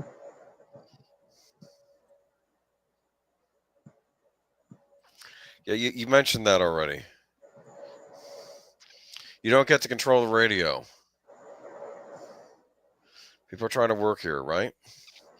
Is that back when radio didn't have commercials every 3 Here minutes? We go. Good point.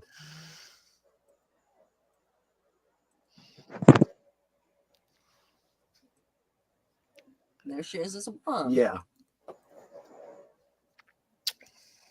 Ah!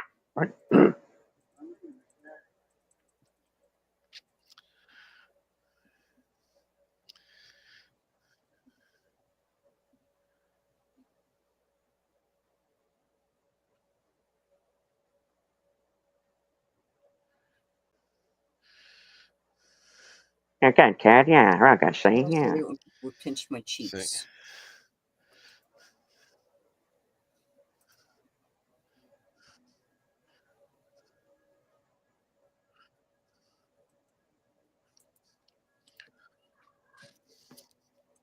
This magic moment. This is a cover, I believe, by. Give me a second.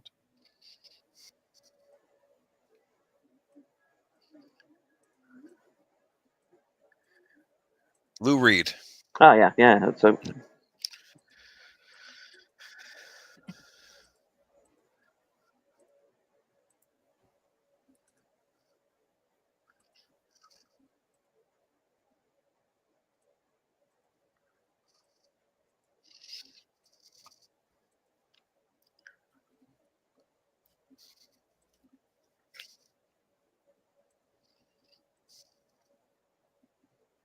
And here's where it really kicks into the whole Mulholland Drive thing. Same woman, different woman. In this case, same actress though, but Yeah. I don't know. Then we have the whole Bill Pullman Balthazar Getty thing, right? Mm-hmm.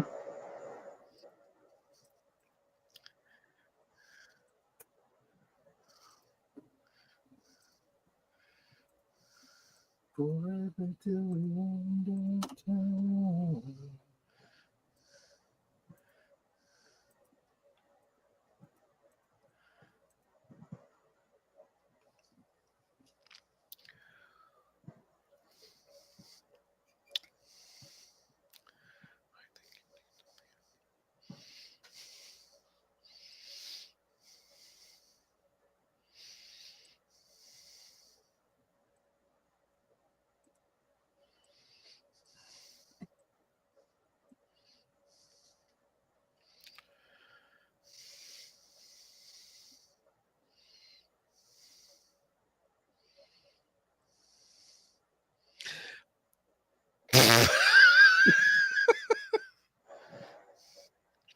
Is she wearing the same dress as earlier, or did she change? That's what I'm curious about.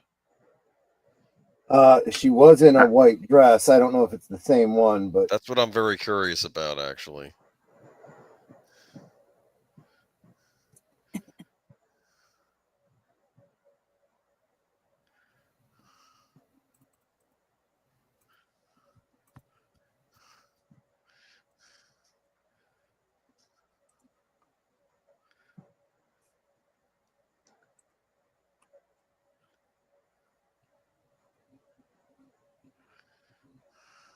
yeah, I kind of remember you.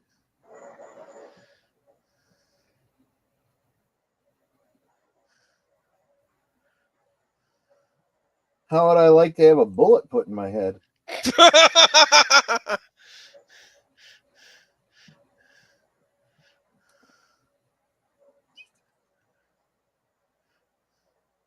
The second feature tonight will be Nightmare on Elm Street 3. Right.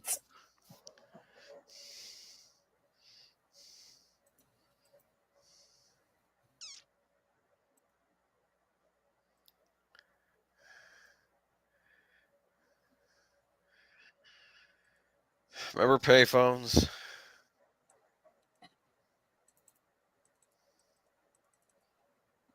Or is that their own personal garage phone?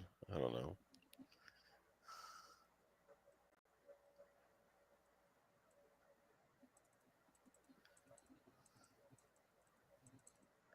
Is that when you would dial information and get a person on the other line, say, I need the number for this place? Remember those days? Yep. Yeah. Then they would say, would you like me to connect you Yeah. So for a small additional fee?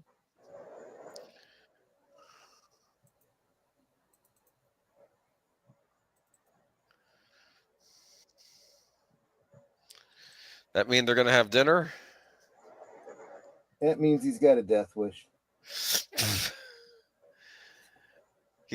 I think he likes dangerous women. Telling you, buddy, Surely it you've ain't had that worth it. friend that likes the dangerous woman, right? Some men think with the wrong head.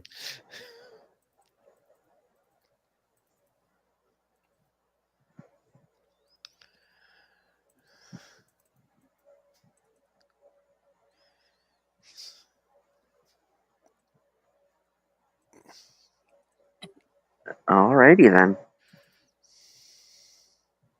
Just get right down to it. Hmm. I mean, it is an interesting way to commit, self-deletion.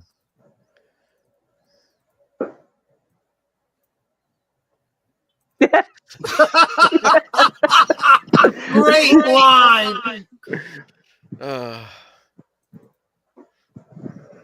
Oh boy.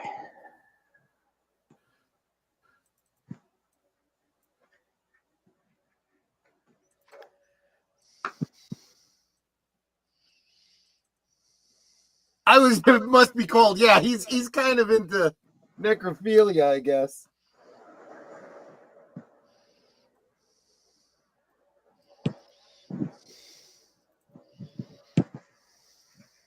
Eddie? Eddie who?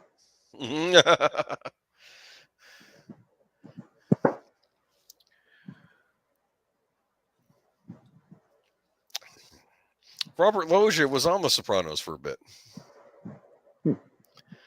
Played Feach LaMotta. Oh yeah, yeah.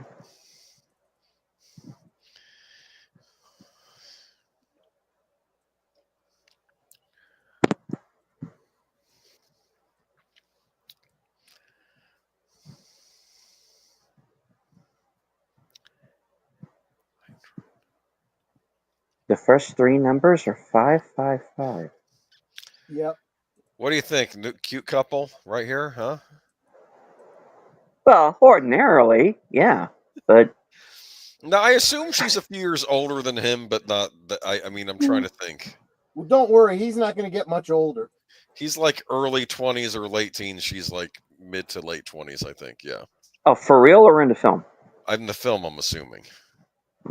That's my impression, at least. My impression that she was older than like the other girlfriend he had. Oh, for sure, yeah.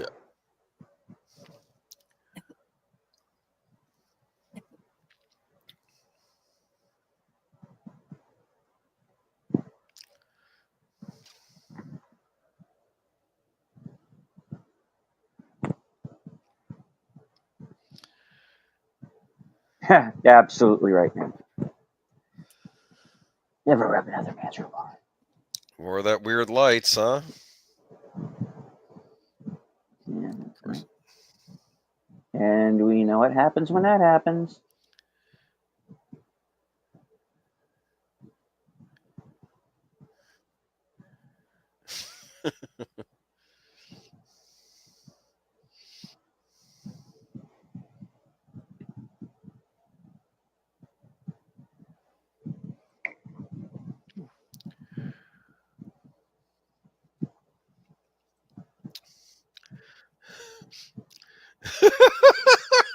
I'll be careful. You'll be dead.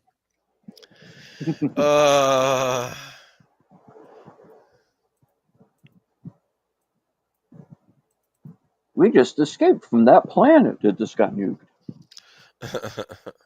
Right. Oh, please. Yes, I know. Yeah, don't get me started.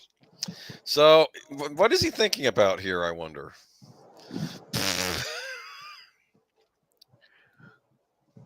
Gee, what a mystery. It's the weird lights, but sure, her head's appearing now, right?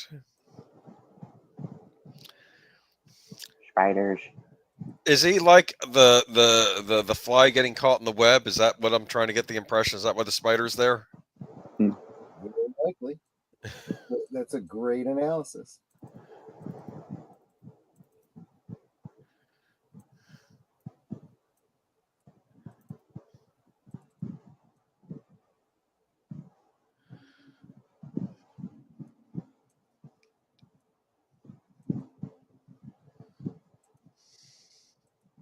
Filmed in Naomi Watts' orgasm vision.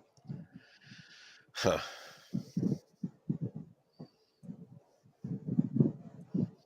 This is Marilyn Manson right here, I think.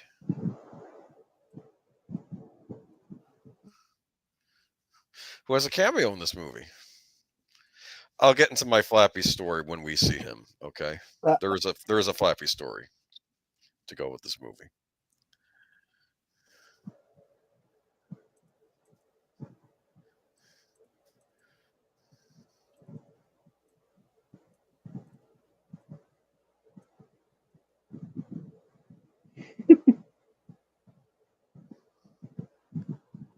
The fella you are looking for is Hurley. James Hurley.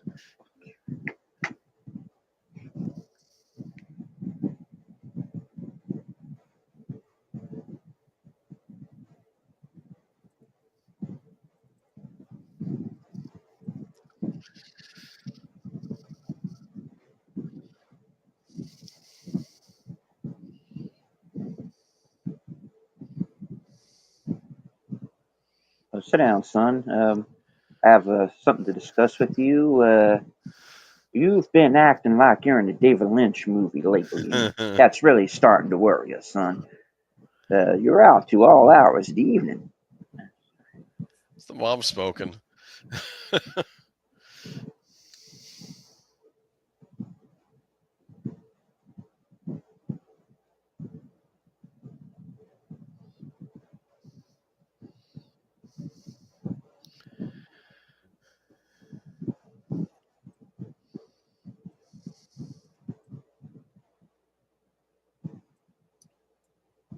I don't remember anything before 6 weeks ago.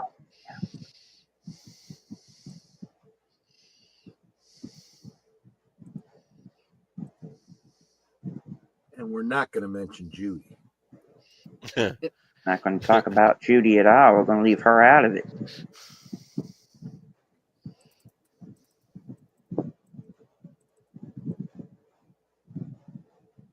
Oh, yeah, Sheila. Yeah, forgot all about her. Oh, Sheila. Huh? So if you don't mind, I'll read Enigma Severus here. Something I like about David Lynch is the fact that many other directors and writers would find a theme or basis for the observer to know when specific circumstances are going to happen and repeat themselves. Whereas here with Lynch, he does not give the observer a basis to follow. Well, not an obvious one. On multiple rewatches, sometimes you can pick something up. There are clues sometimes.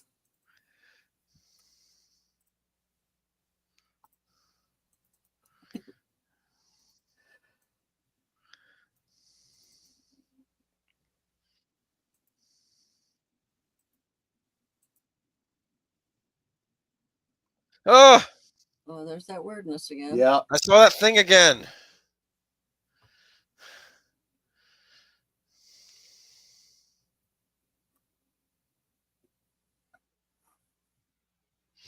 Hey.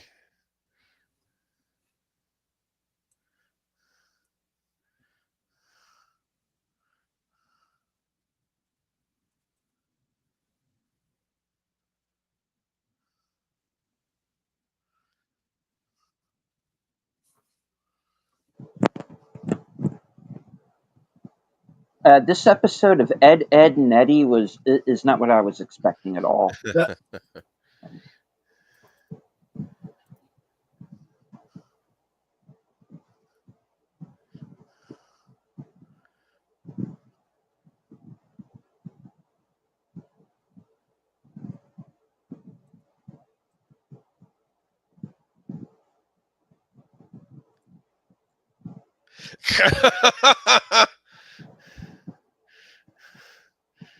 Well, then you probably don't actually want it coming out of the mouth. You ever see Things to Do in Denver when you're dead? No. Well, That that movie? it is a movie, and let's just say that there is an assassin in it whose modus operandi is shooting people up the poop chute. Oh, okay. Yikes. Yeah. Right down Main Street. Yeah. Now, I'm assuming that meeting with Mr. Eddie was not him saying he knows. It was him saying, I suspect, but I'm trying to gauge a reaction. Yeah. Because if he knew, he would just take him out. Oh yeah. Right? He's basically at this point where Fred was at the beginning of the movie. Am I just being paranoid, or is she really up to something? Yeah. Although the difference in this case is we know she is.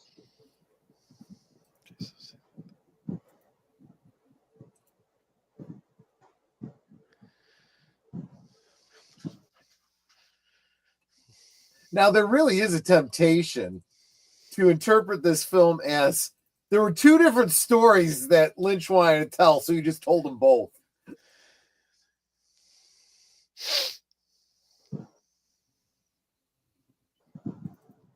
No. That's Jurassic World Rebirth. Ooh, thank you. Good night.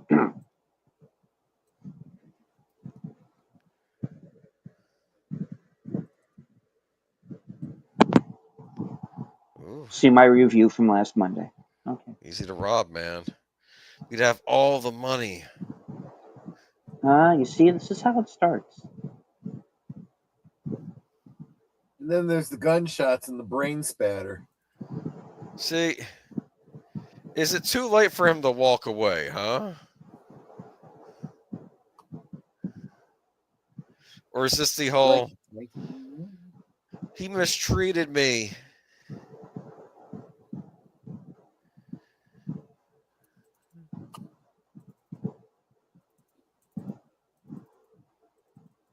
Yeah. So with that line, he knows what Eddie is into.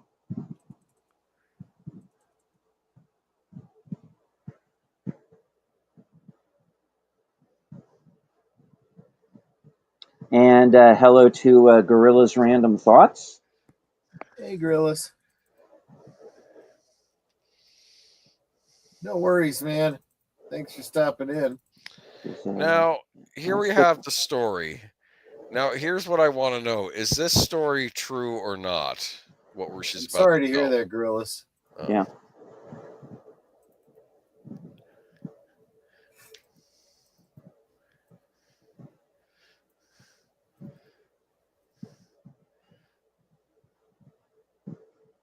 Your question, Boomer? This story she's about to tell, is this just a story? Is this like Double Indemnity with when he drinks his whiskey, he knocks me around,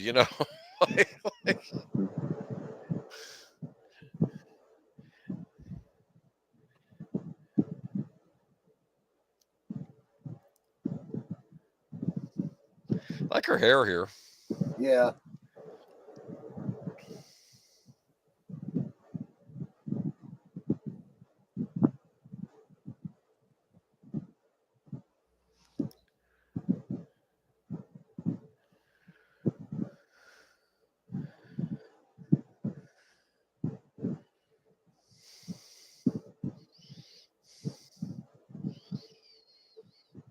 See, if I'm following the whole femme fatale thing, I almost feel like this is I don't know.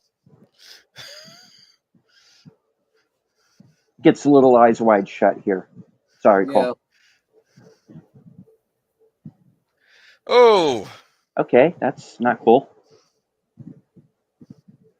they don't even say anything, right?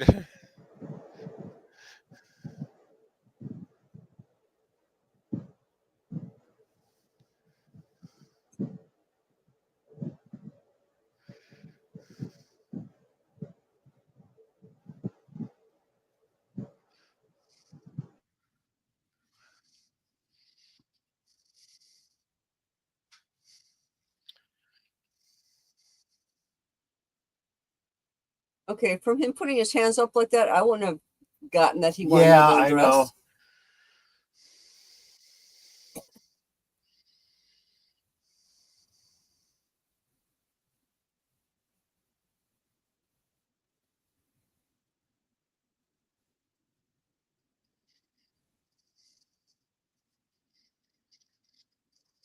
That is interesting. It's like she goes from petrified to kind of getting into it. Or maybe this is also like a defense thing to, Could be. Deleted needed to step away for a minute. And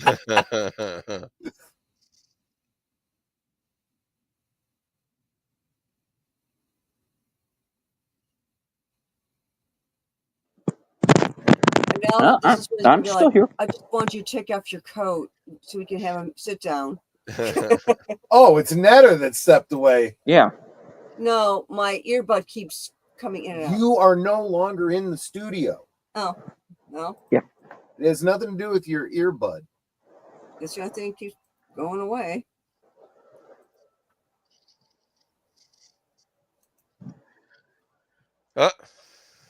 Yeah. He threatened to Because kill I can't me. run a bullet.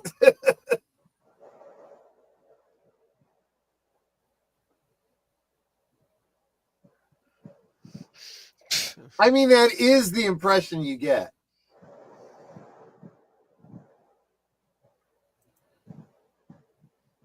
Yeah, it would be better for my health if you did. But again, he's thinking with his heart, right? Sure, if that's what you're calling it these days. Oh, okay.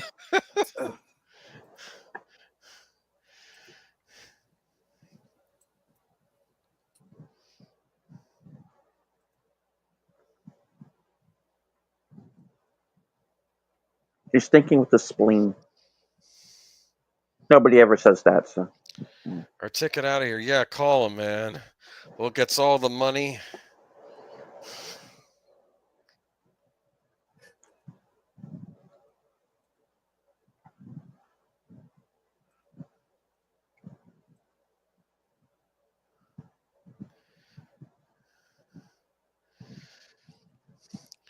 Wow. 666 Elm Street. Do you trust this face? No. Not even a little bit.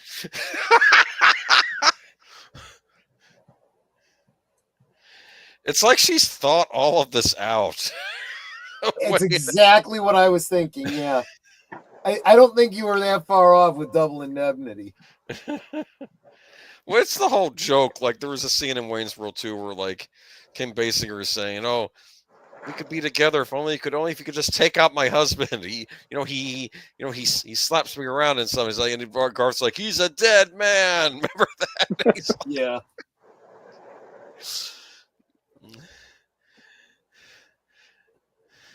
And then you find out the husband's like a kind of the old haberdasher who loves his wife. He gets whacked off or something, right? It's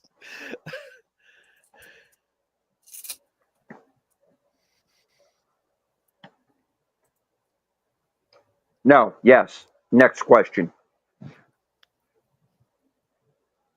ooh, yikes. Damn it, woman! This is how I disappeared the first time. Yeah. You know what's funny? She would take him back too, wouldn't she? Of course. This St. Elmo's Fire prequel is weird. Yeah.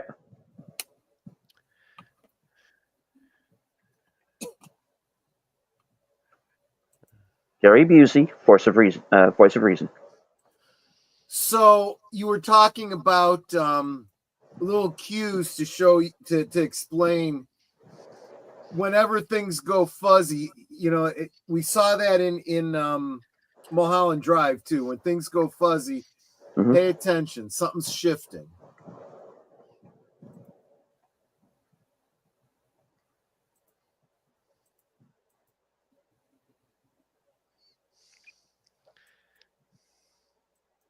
Runs out to the middle of the street.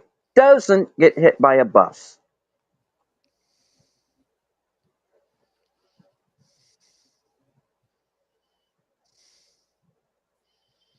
Something about Girl Scout cookies? Now, part of me wonders too if maybe the person on the phone found that number on someone else's belongings, maybe.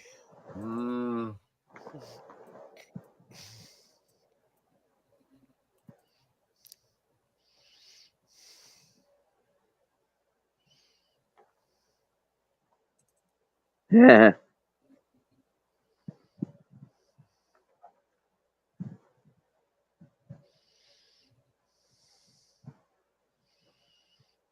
On one you like to know.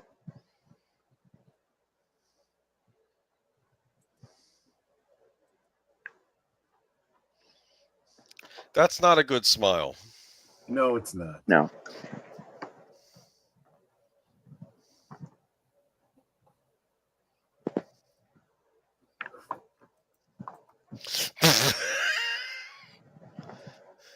Yeah, Mr. Eddie, are you okay?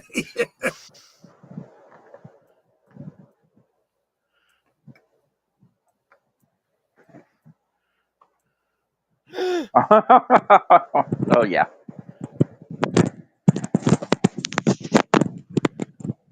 I don't think so.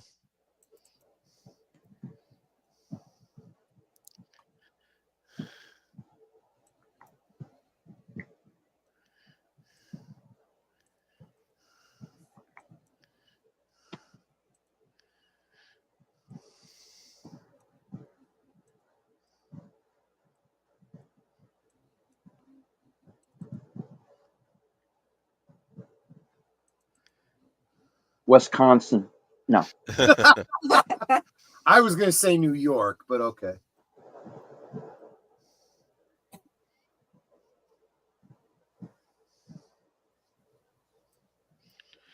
Hey. Oh, okay.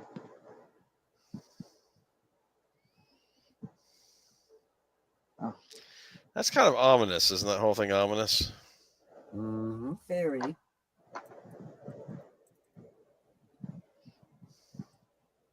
I think there's a lot of parallels with Mulholland Drive. The parents are no longer there. Did you notice that? Well, he's taking a personal call.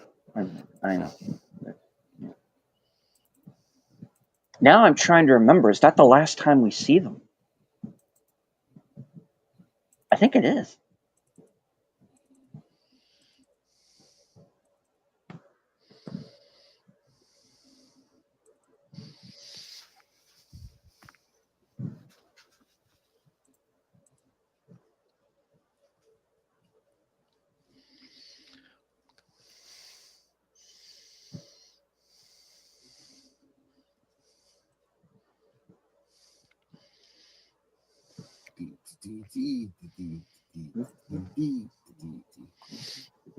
You're late.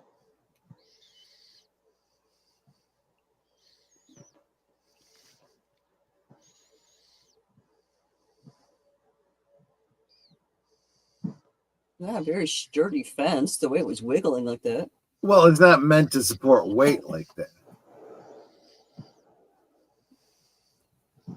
That's the real fence. Dear Mr. Kater, Yeah. please let Juan and his friends tie up Mr. Eddie and go medieval on his ass. Signed, Epstein's mother. Oh, hi. Sorry. Here we go.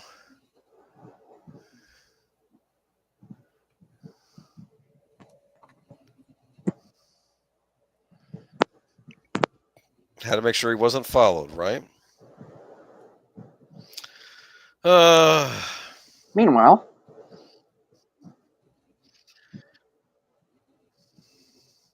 I think this is the first time I heard Rammstein was in this movie. Oh. The soundtrack.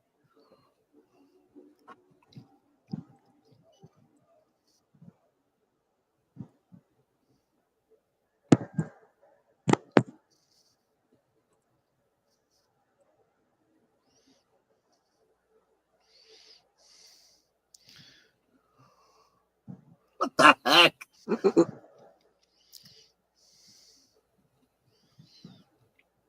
Recognize him? Yep. Hi, Kiva. Ooh. Ooh. Oh, dang it.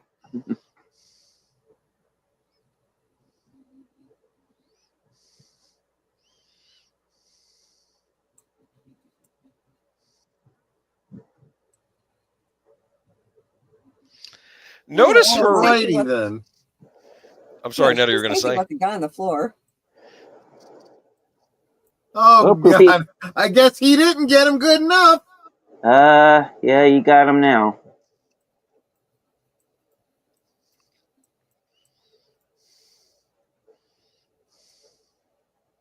Oh. Yeah, that'll do it.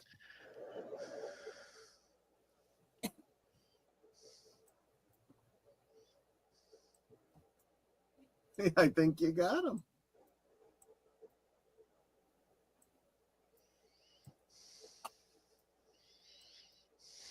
Wow, that's some serious brain damage. Oh, man.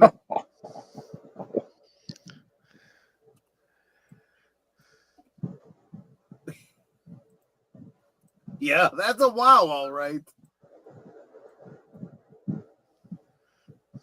Actually, he kind of killed himself. Yeah.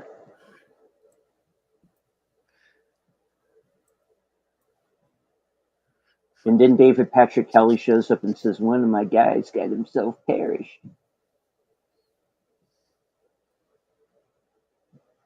Notice how her whole demeanor's now kind of changed a little bit. Yeah.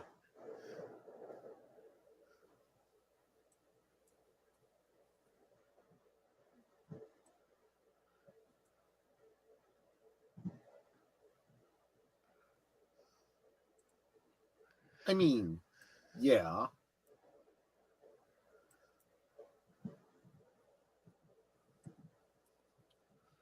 What are you saying, Curtis? You got to break a few eggs? She's taking the rings off his fingers. You notice that?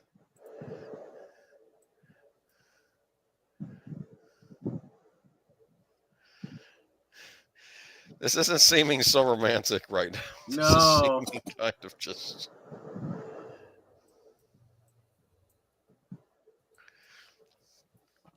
I'm kind of curious, too, because I noticed in the old days with Hollywood and a certain other adult entertainment industry, there was always a nasty Did you see both of them in the picture?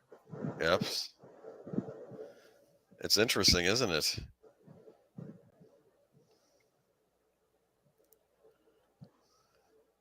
said, are both of them you?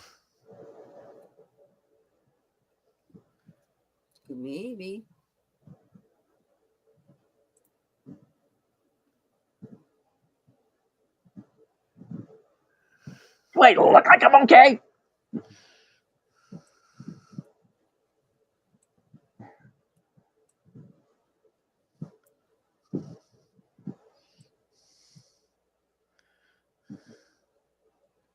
Bill Pullman was having a headache before he disappeared, too. Yes, he was.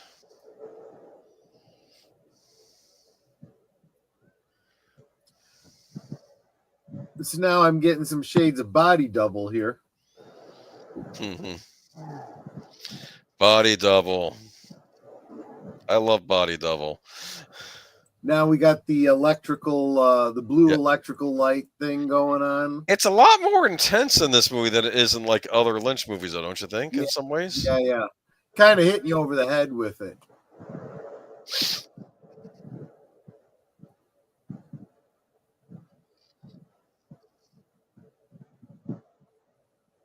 And what's with these numbered rooms in the house? That is odd. Like he's in another place now.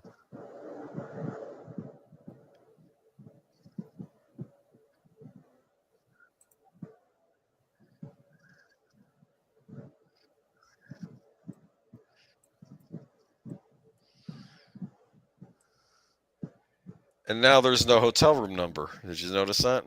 Mm-hmm. Right.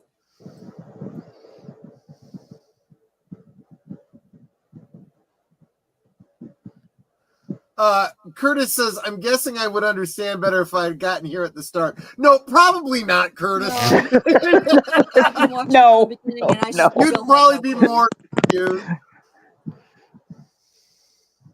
Bone would say, yeah, no, not really.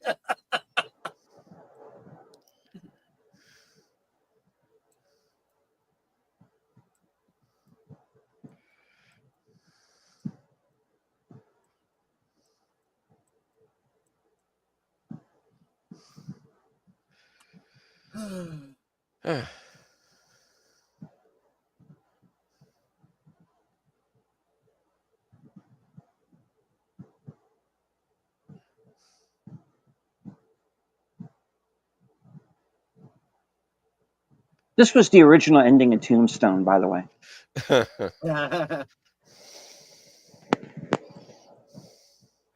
Stick this in your pants. It's great birth control.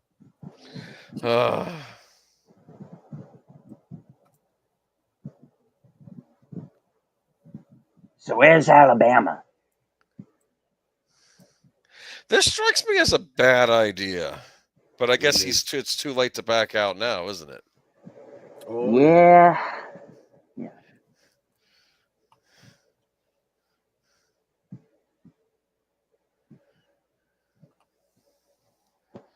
I mean, yeah, you're pretty much committed. Perhaps even literally.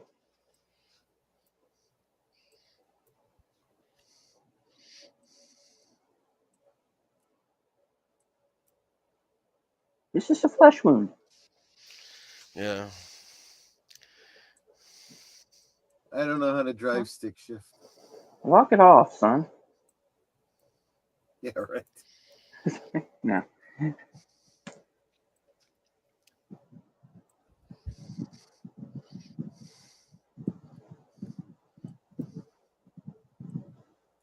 But Dad, there's a lawn over my head.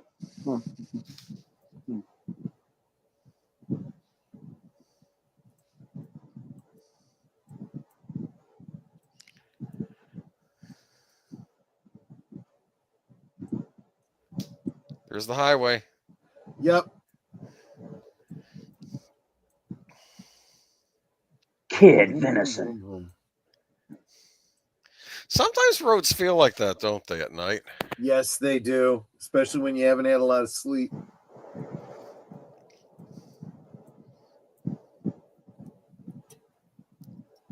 And just how long have you been awake?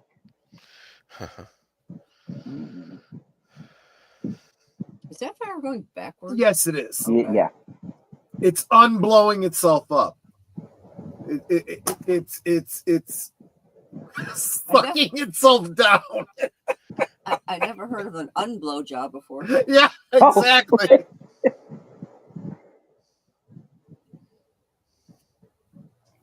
I did not agree to that.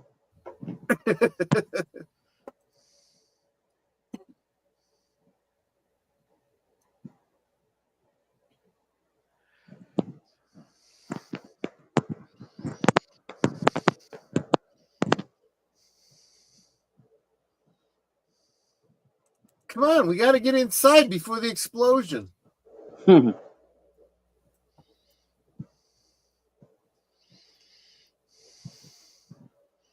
that's just how the cabin do.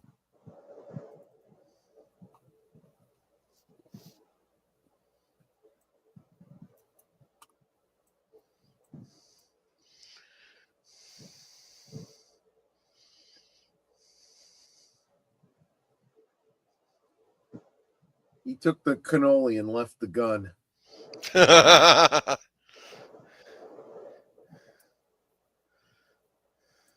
Nice place. Notice how the place is a dump, but there's plastic on the couch. Yep.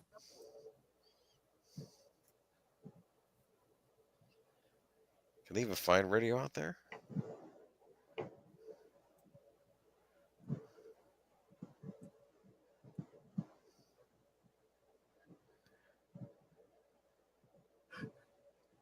This was the original Twin Peaks dimensional waiting area. Yes, but then they got a better budget.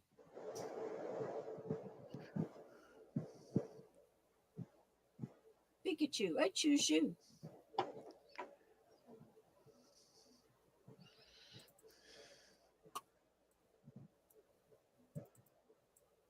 You were not in Choose Me. That was Patricia Charbonneau. Oh, thank you. Good night. Deep cut. Yes. Is she dangerous? Very. Oh, no.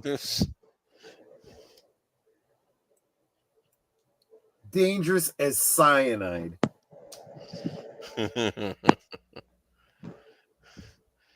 Yeah, but she's so hot. That's what I would say. Right? It is not worth it. Not worth it.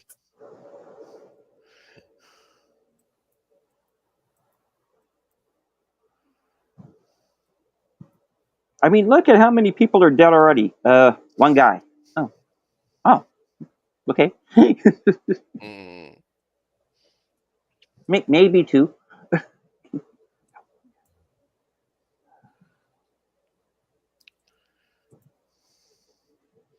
Can I get you a drink? Yeah, sure. I'll have sex on the beach.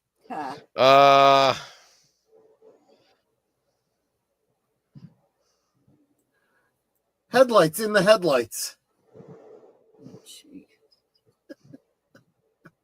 Got a million of them. I got a million of them. I think I fell out of StreamYard again. Yes, you did. Yeah, you did.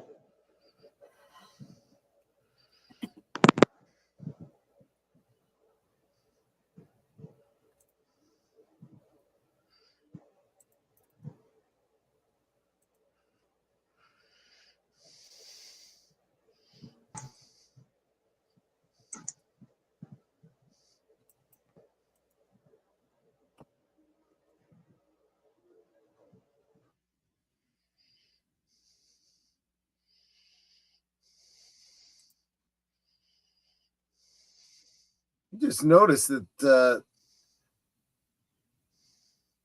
some of the shots of her are done in reverse. I want you.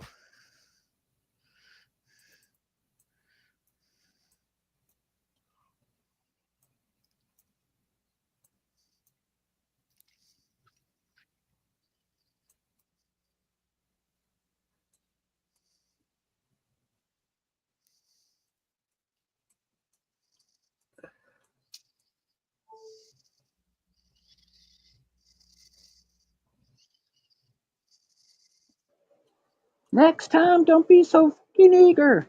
Oh, wrong movie. Yes.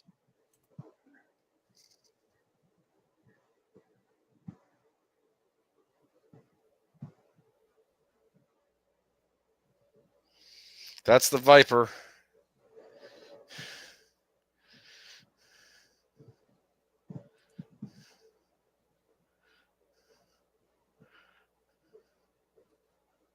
Well, okay.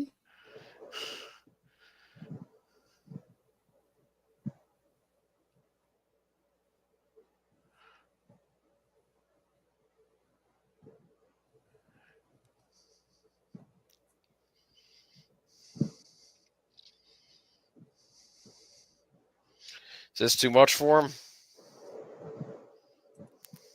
He's probably going, I'll never have you, but I just did. Yeah, right? It's too much for him. And wait, look who it is now. Yeah.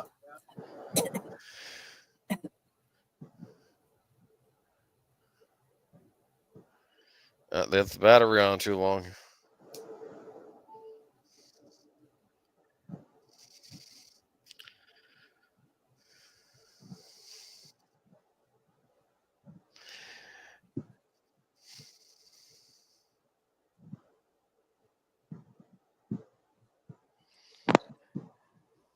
Try to keep up, Freddie.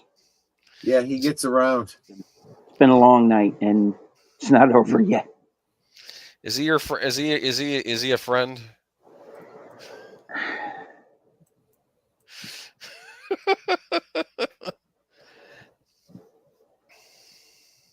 Maybe up to a point, I think.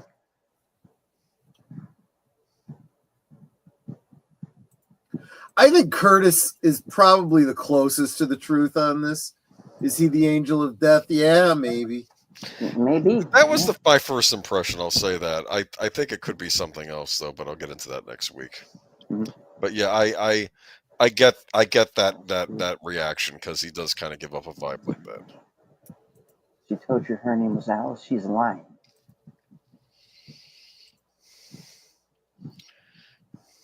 Your name. What the? It's your name.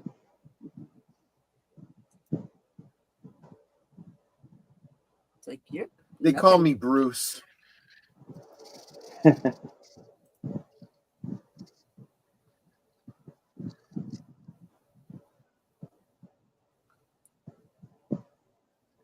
doesn't strike me as friendly.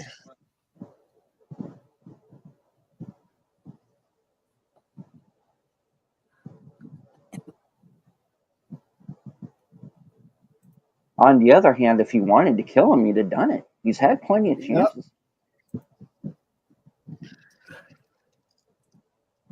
I don't think he's there to actively kill him. No. I think he's there to be a harbinger of his death. Drive on that highway again.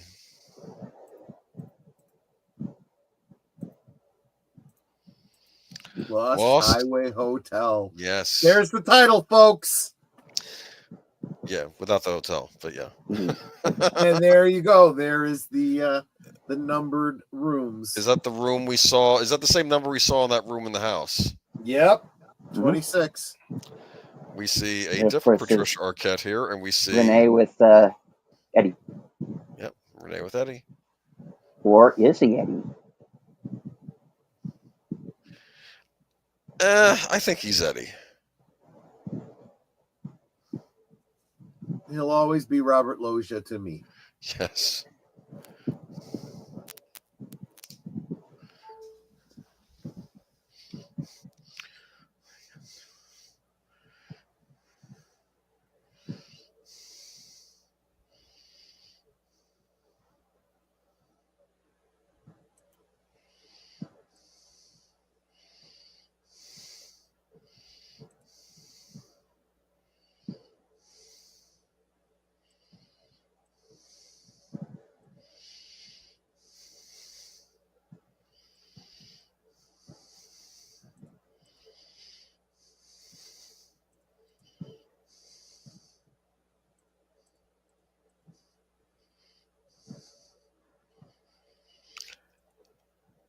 I hate sand. It gets everywhere. Yes.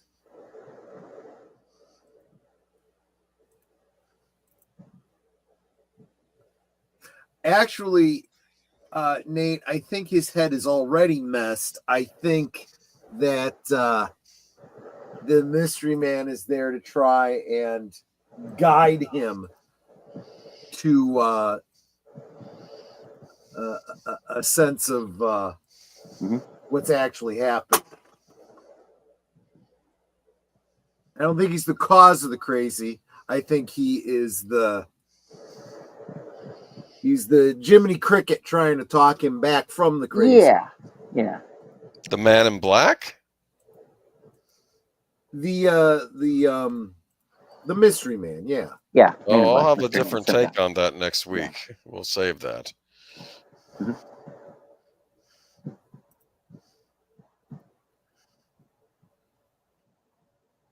Bam!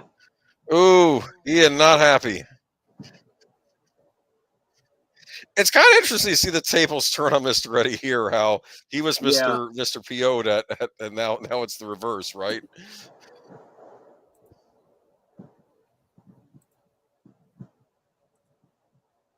Oh. There's that weird music again. Yeah. That is a German metal band, if I recall. Yes, it is. Yes. Andre from Midnight's Edge is a big fan. You can see the performing at the beginning of the movie Triple X with Vin Diesel. Oh, okay. Yes. Oh, yeah. Where they have the fake Bond in that movie, the fake James Bond who shows up in the fancy tuxedo and gets wasted by the villains. They're the ones that did a video using imagery from Snow White, right? Oh, really? Oh, I'm sure they have. That's interesting. Yeah. Well, it's definitely better than that Zegler film. I would rather see a Rammstein musical version of Snow White. That'd be kind of interesting. Yeah, I actually like that because every time people open up a door, oh, he's knocked out. No, he's not. Right. Comes out right on him. So it's still Mr. Eddie. This is why I say it's still I was kind of hoping that would happen in Pulp Fiction. Somebody opens up the briefcase and something jumps out at him. Yeah. Ugh. That scene was saved for Kill Bill instead. Right. Yeah. Ooh. He's not coming back from that. Now, who handed him the knife? Interesting.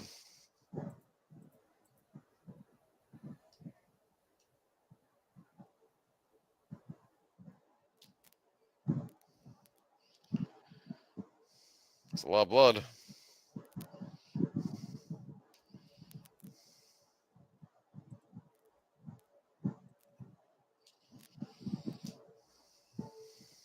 Because our mystery man has an angle, doesn't he? Yep.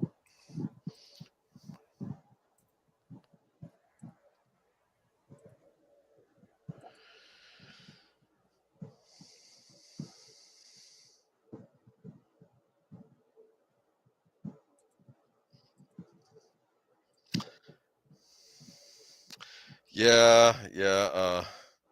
Flappy was involved with some of the scenes they're watching on the projector. I am not surprised, yeah. And not surprised at all. Let's just say that he took a substance.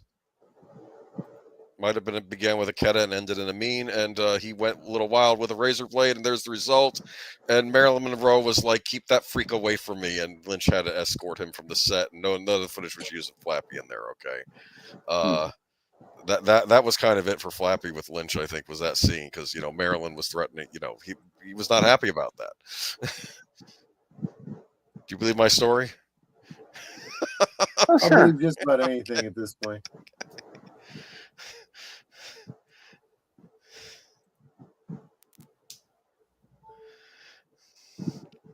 Yes, that was Marilyn Manson.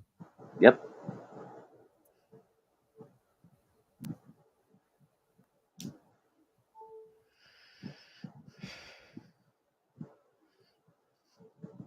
They got ugly, them son of bitches.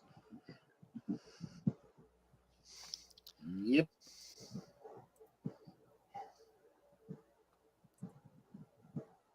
Bye, Eddie.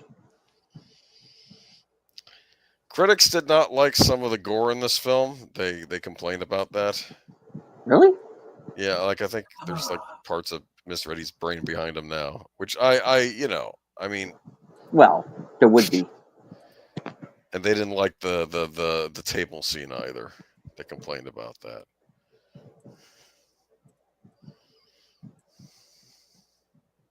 Gee, where'd he go? He's just there a Indeed. second ago. Where did he go? Yeah, like I said, I'm gonna have my own thoughts next week. I will save that for then. Because after watching again today, I was trying to really figure it out, and then I'm like, I have my own idea. It might be too That simplistic, picture looks a but little different. And Alice isn't there anymore.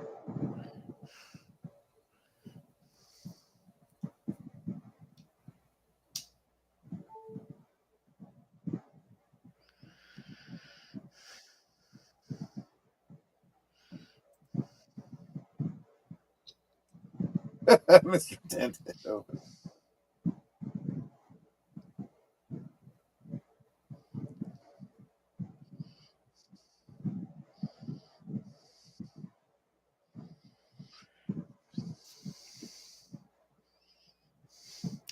now it seemed what they were watching on that projector too was more than just a normal adult film. I think there was an Oh, actual yes. that got Oh, yeah. recorded on screen. It was literally a snuff film. Yeah, and of course those are illegal for obvious reasons. But Right.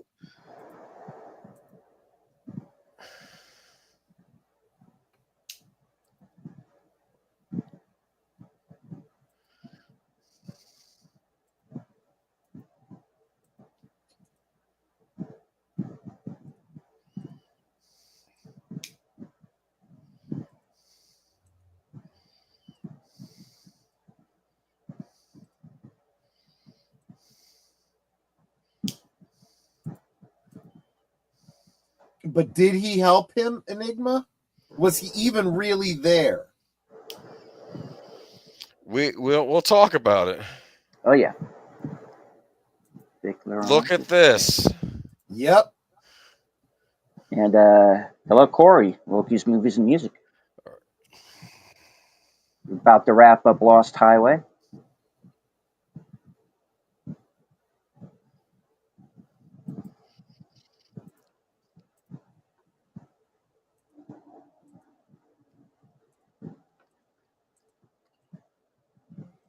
So do they think that he killed Dick Laurent? Oh, yeah. He absolutely did.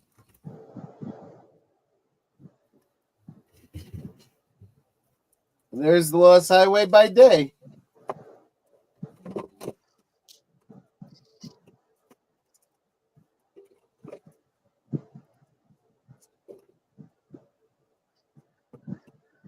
Oh, look at this. Yeah.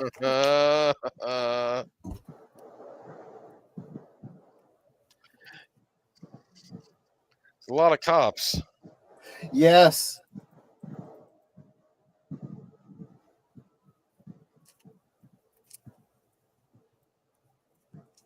And they're like, where are you going?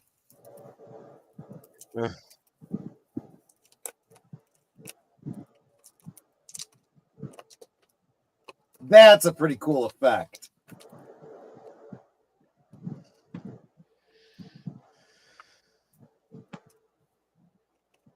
Ah, but who is he now? I was in a film class, and right at this moment, when this movie ended, one of the guys in the back said, "You've got to be shitting me." Sorry about the cuss. I'm sorry I had to repeat that.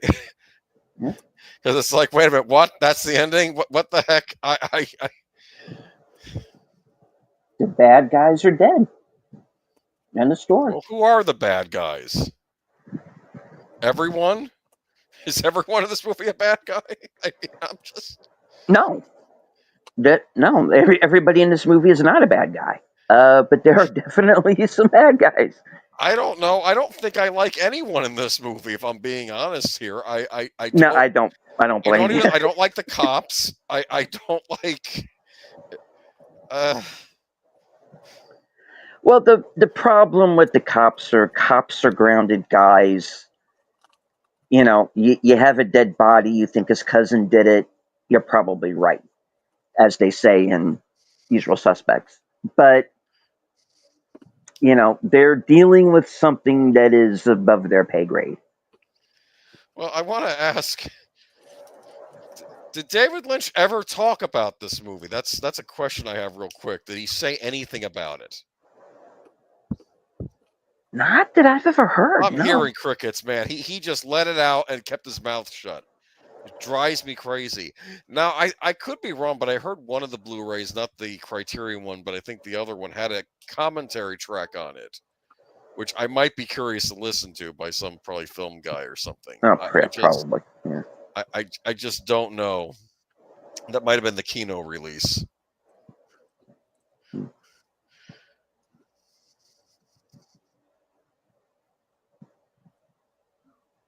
All right, there we go. All right, folks. So Lost Highway. What did you think? Not a bad movie. In my opinion, not a bad movie. I still don't know what the heck happened. No, It's obvious, Netter. Come on, think about it. What happened? It was Flappy all along. No, like I said, when he was slicing Marilyn with that straight razor. No, that's it, man. You're gone. Really? Yeah. I'm sorry. One of his lowest moments. I have a copy of "I'm a Dirty Bird" by Flappy. There were 10 copies published. Okay, I got my hands on one. Well, like I said, I'm gonna rewatch this again before next week. I'll get my thoughts together. We'll talk more about it next week. Which will be part 1 of our 14-part series breaking down this film. No.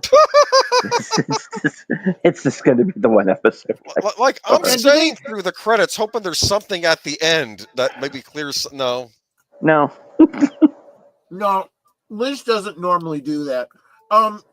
And is this David Bowie again? Is this like bookending the movie? I believe so. Yes. Yeah.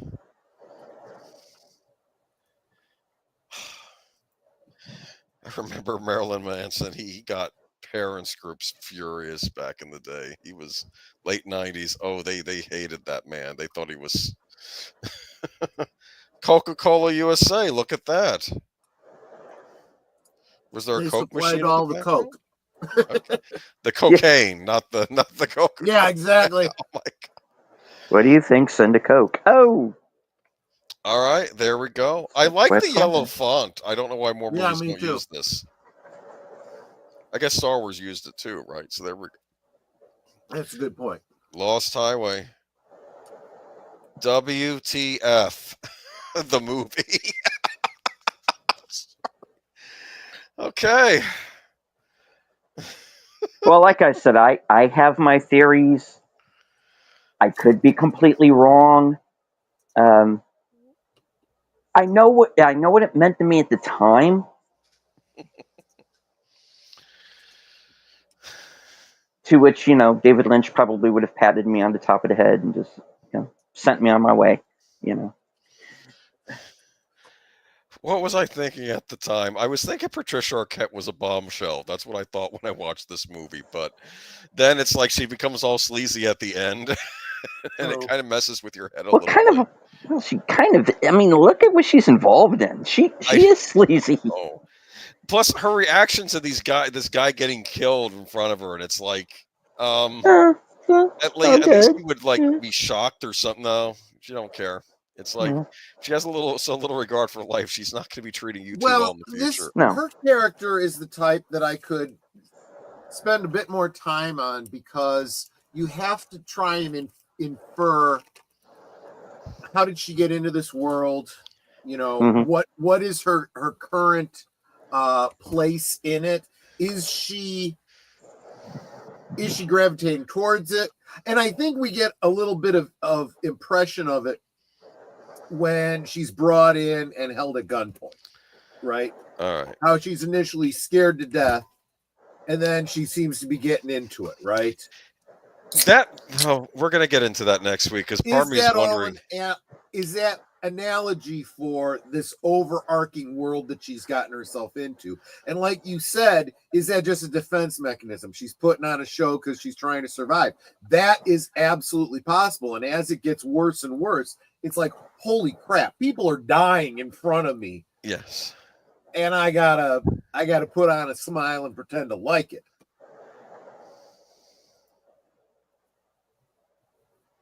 Yes. Yeah, I agree. But Yep. I also think she got pulled into something long before that. Yeah. I mean, you know, I want to say men are stupid when they're around. They don't have certain enough women. blood for both ends. Yes. That's what the problem Especially is. young men. I'm sorry. People wonder why. I think sometimes women wonder why are men so stupid. No, they're just stupid around you, around an attractive woman. That's what happens. Right, here. right, I right. mean, this is just take it as a compliment and be nice. It's like they're fighting. Yeah, they're like I said. It's what you were saying. I was going to do put it in a more eloquent way, but yeah, basically what Troy said. Okay. Yeah. All right, man. So next week we'll probably do that deep dive, but yeah, it'll be. It'll be a lively one. Well, you've been talking about this movie pretty much since the beginning, and we've done 80 episodes of this show now. 81 if you count the lime green box episode of Last Call, where Troy shanghaied me into this whole thing to begin with. That was episode 0. Yes. Yeah. Well, it's episode 0. Yeah. Again, I think part of the problem, though, one of the reasons why we haven't gotten to it now, I'm going to say this feels like one of the most elusive Lynch movies. It took forever for us to get a halfway decent edition of it. And even the edition we got, I don't think I'm going to expect much explanation. I think what it has on it has a documentary about David Lynch from the late 90s is on it. So I forget the name of it, but you probably already know what it is. But I'll talk about that next week. Maybe if I have time, I'll try to watch that documentary before. So is this like a Criterion Collection version? You said, or this is a Criterion Collection. You can get it on 4K Blu-ray or regular Blu-ray, and it comes on both. And that's what I finally settled on, because I'm like I'm fed up with it took forever. This is one of those, and I know there've been DVD releases since then, and that's fine, but I felt this movie deserved more attention than it was getting, and then there was that whole horrible fight with Kino. David Lynch had a public thing with the distributor on that, which surprises me, because Kino is usually pretty on the ball with that sort of thing. Well, that's what I was surprised, because I'm like, I think Kino got defensive on their end too. They're like, well, we have the rights. We're not trying to dishonor anything. I think they got affronted by that too. So it was this big mess, and I'm not going to try to take sides here. Well, I kind of did, because I waited for the Criterion Blu-ray to come out, but I figured I'd just wait, and then finally Criterion announced their 4K. That's the one great thing about new formats, is that they'll re-release something that you missed out on first time around. So, but yeah, that's all I got on that until next week, though. Yeah. Well, Enigma, I'm looking forward to join us in the chat next week, and I'd like to hear what you have to say. I am definitely going to rewatch this, I think, but between now and next week, and it's I mean, I have a lot more I want to say, but it's I'll save for next week. It's all right. Elusive is a good way to put it, because like I said, I do have my theories, but I could be completely wrong. Anyway, all right, so Lost Highway, join us next week for the deep dive. Looking forward. All right, indeed. Boomer, what do you have coming up? I'll be on Friday with Troy for Last Call. We'll do our part 3 and the finale of the great movies of 1985, and then I'll be on Geeky Geezer Sunday, where we'll be discussing the latest geek news. Who knows? Maybe there'll be some news on that Superman movie coming out, so maybe we'll talk about that. And that's it for me. All right, Netter. Let's see. Well, Thursday, the people I reached out to have not gotten back to me yet. So right now it's me and Troy. So that's where we are at the moment. Okay. And then Saturday we will be watching on my channel Dr. Detroit. And of course I'm guesting like pretty much everywhere. Cool. Troy. Yep. Right after this, stay right where you're at on most of the affiliates here. Heading over to Blake 7, episode 9, Sarcophagus. And then everything else these other guys said. Oh, and of course, Liquid Lunch every afternoon at noon Central, if you can join me. Mm-hmm. All right, so those of you who are watching on my channel, I don't know how many of you are there. I had to do this show from my phone. The power system on my computer completely died, so looks like I'm going to have to take it in for some maintenance tomorrow. Okay. And so head on over to Troy's channel after the show for Blake 7. The Cosme link will be in the chat, I'm sure. I'm going to have to watch it on Cosme with everyone else. So I'll see you over there. All right, let's see. Tomorrow is Wednesday. Thursday, I will be joining Outlaw Bill for Action Theater. Thursday at 4:30 p.m. Eastern as we start Kai July with Godzilla -1 minus color. So join us there. Of course, later on that night, will be Coming Attractions, and that'll be at 11:30, right after Thursday Things. And then I will be joining Big Al Presents this Friday, 4th of July, special episode of Films with Friends. We are going to be watching 1776. Mm. All right, and that's going to be starting, I would think, probably at about 7, because that's a rather lengthy film, Right. and we don't want to run over Troy and Boomer's time on Last Call, so Cool. Join us there. All right, I'd like to thank everyone who joined us here in the chat, everyone who joined us on Cosme, anyone who might have been watching in the background. Perfectly fine. You don't have to engage with the chat, just as long as you enjoyed the show. Share out the stream. We did have a couple of new faces there in the chat. I hope you enjoyed the show. We do this every week, so join us next week for the deep dive, part 2 of Lost Highway. Netter, would you like to take us out with your closing?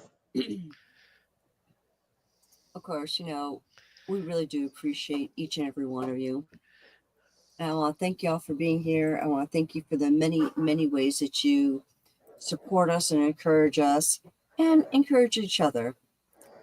We don't do this for us. We do this for you. So we do appreciate that you're here for each of our streams, that you're enjoying our streams. And hopefully, if you're not a member, you'll consider becoming one. We got some pretty inexpensive options. Troy's got $1.99 as his lowest tier, and as a member, you get to watch 4 movies a month for $2. Where else can you see 4 movies a month for $2? My lowest one, I think, is like $1 higher. It's like $2.99. But if you're enjoying the content, then it's worth it. I don't know what Deleted's lowest tier amount is. But thank you all for being here. Thank you for supporting us. And until next time, and you should stay right here to be redirected to Blake 7. Good night and God bless. All right, and as I say at the end of every show, from HQ, the corner of Sparkwood and 21, and all points north, south, east, west, and beyond. Thank you, Lady Miss, for the super sticker. Good night. Take care. Stay strong. Be safe and healthy, because this is how we win.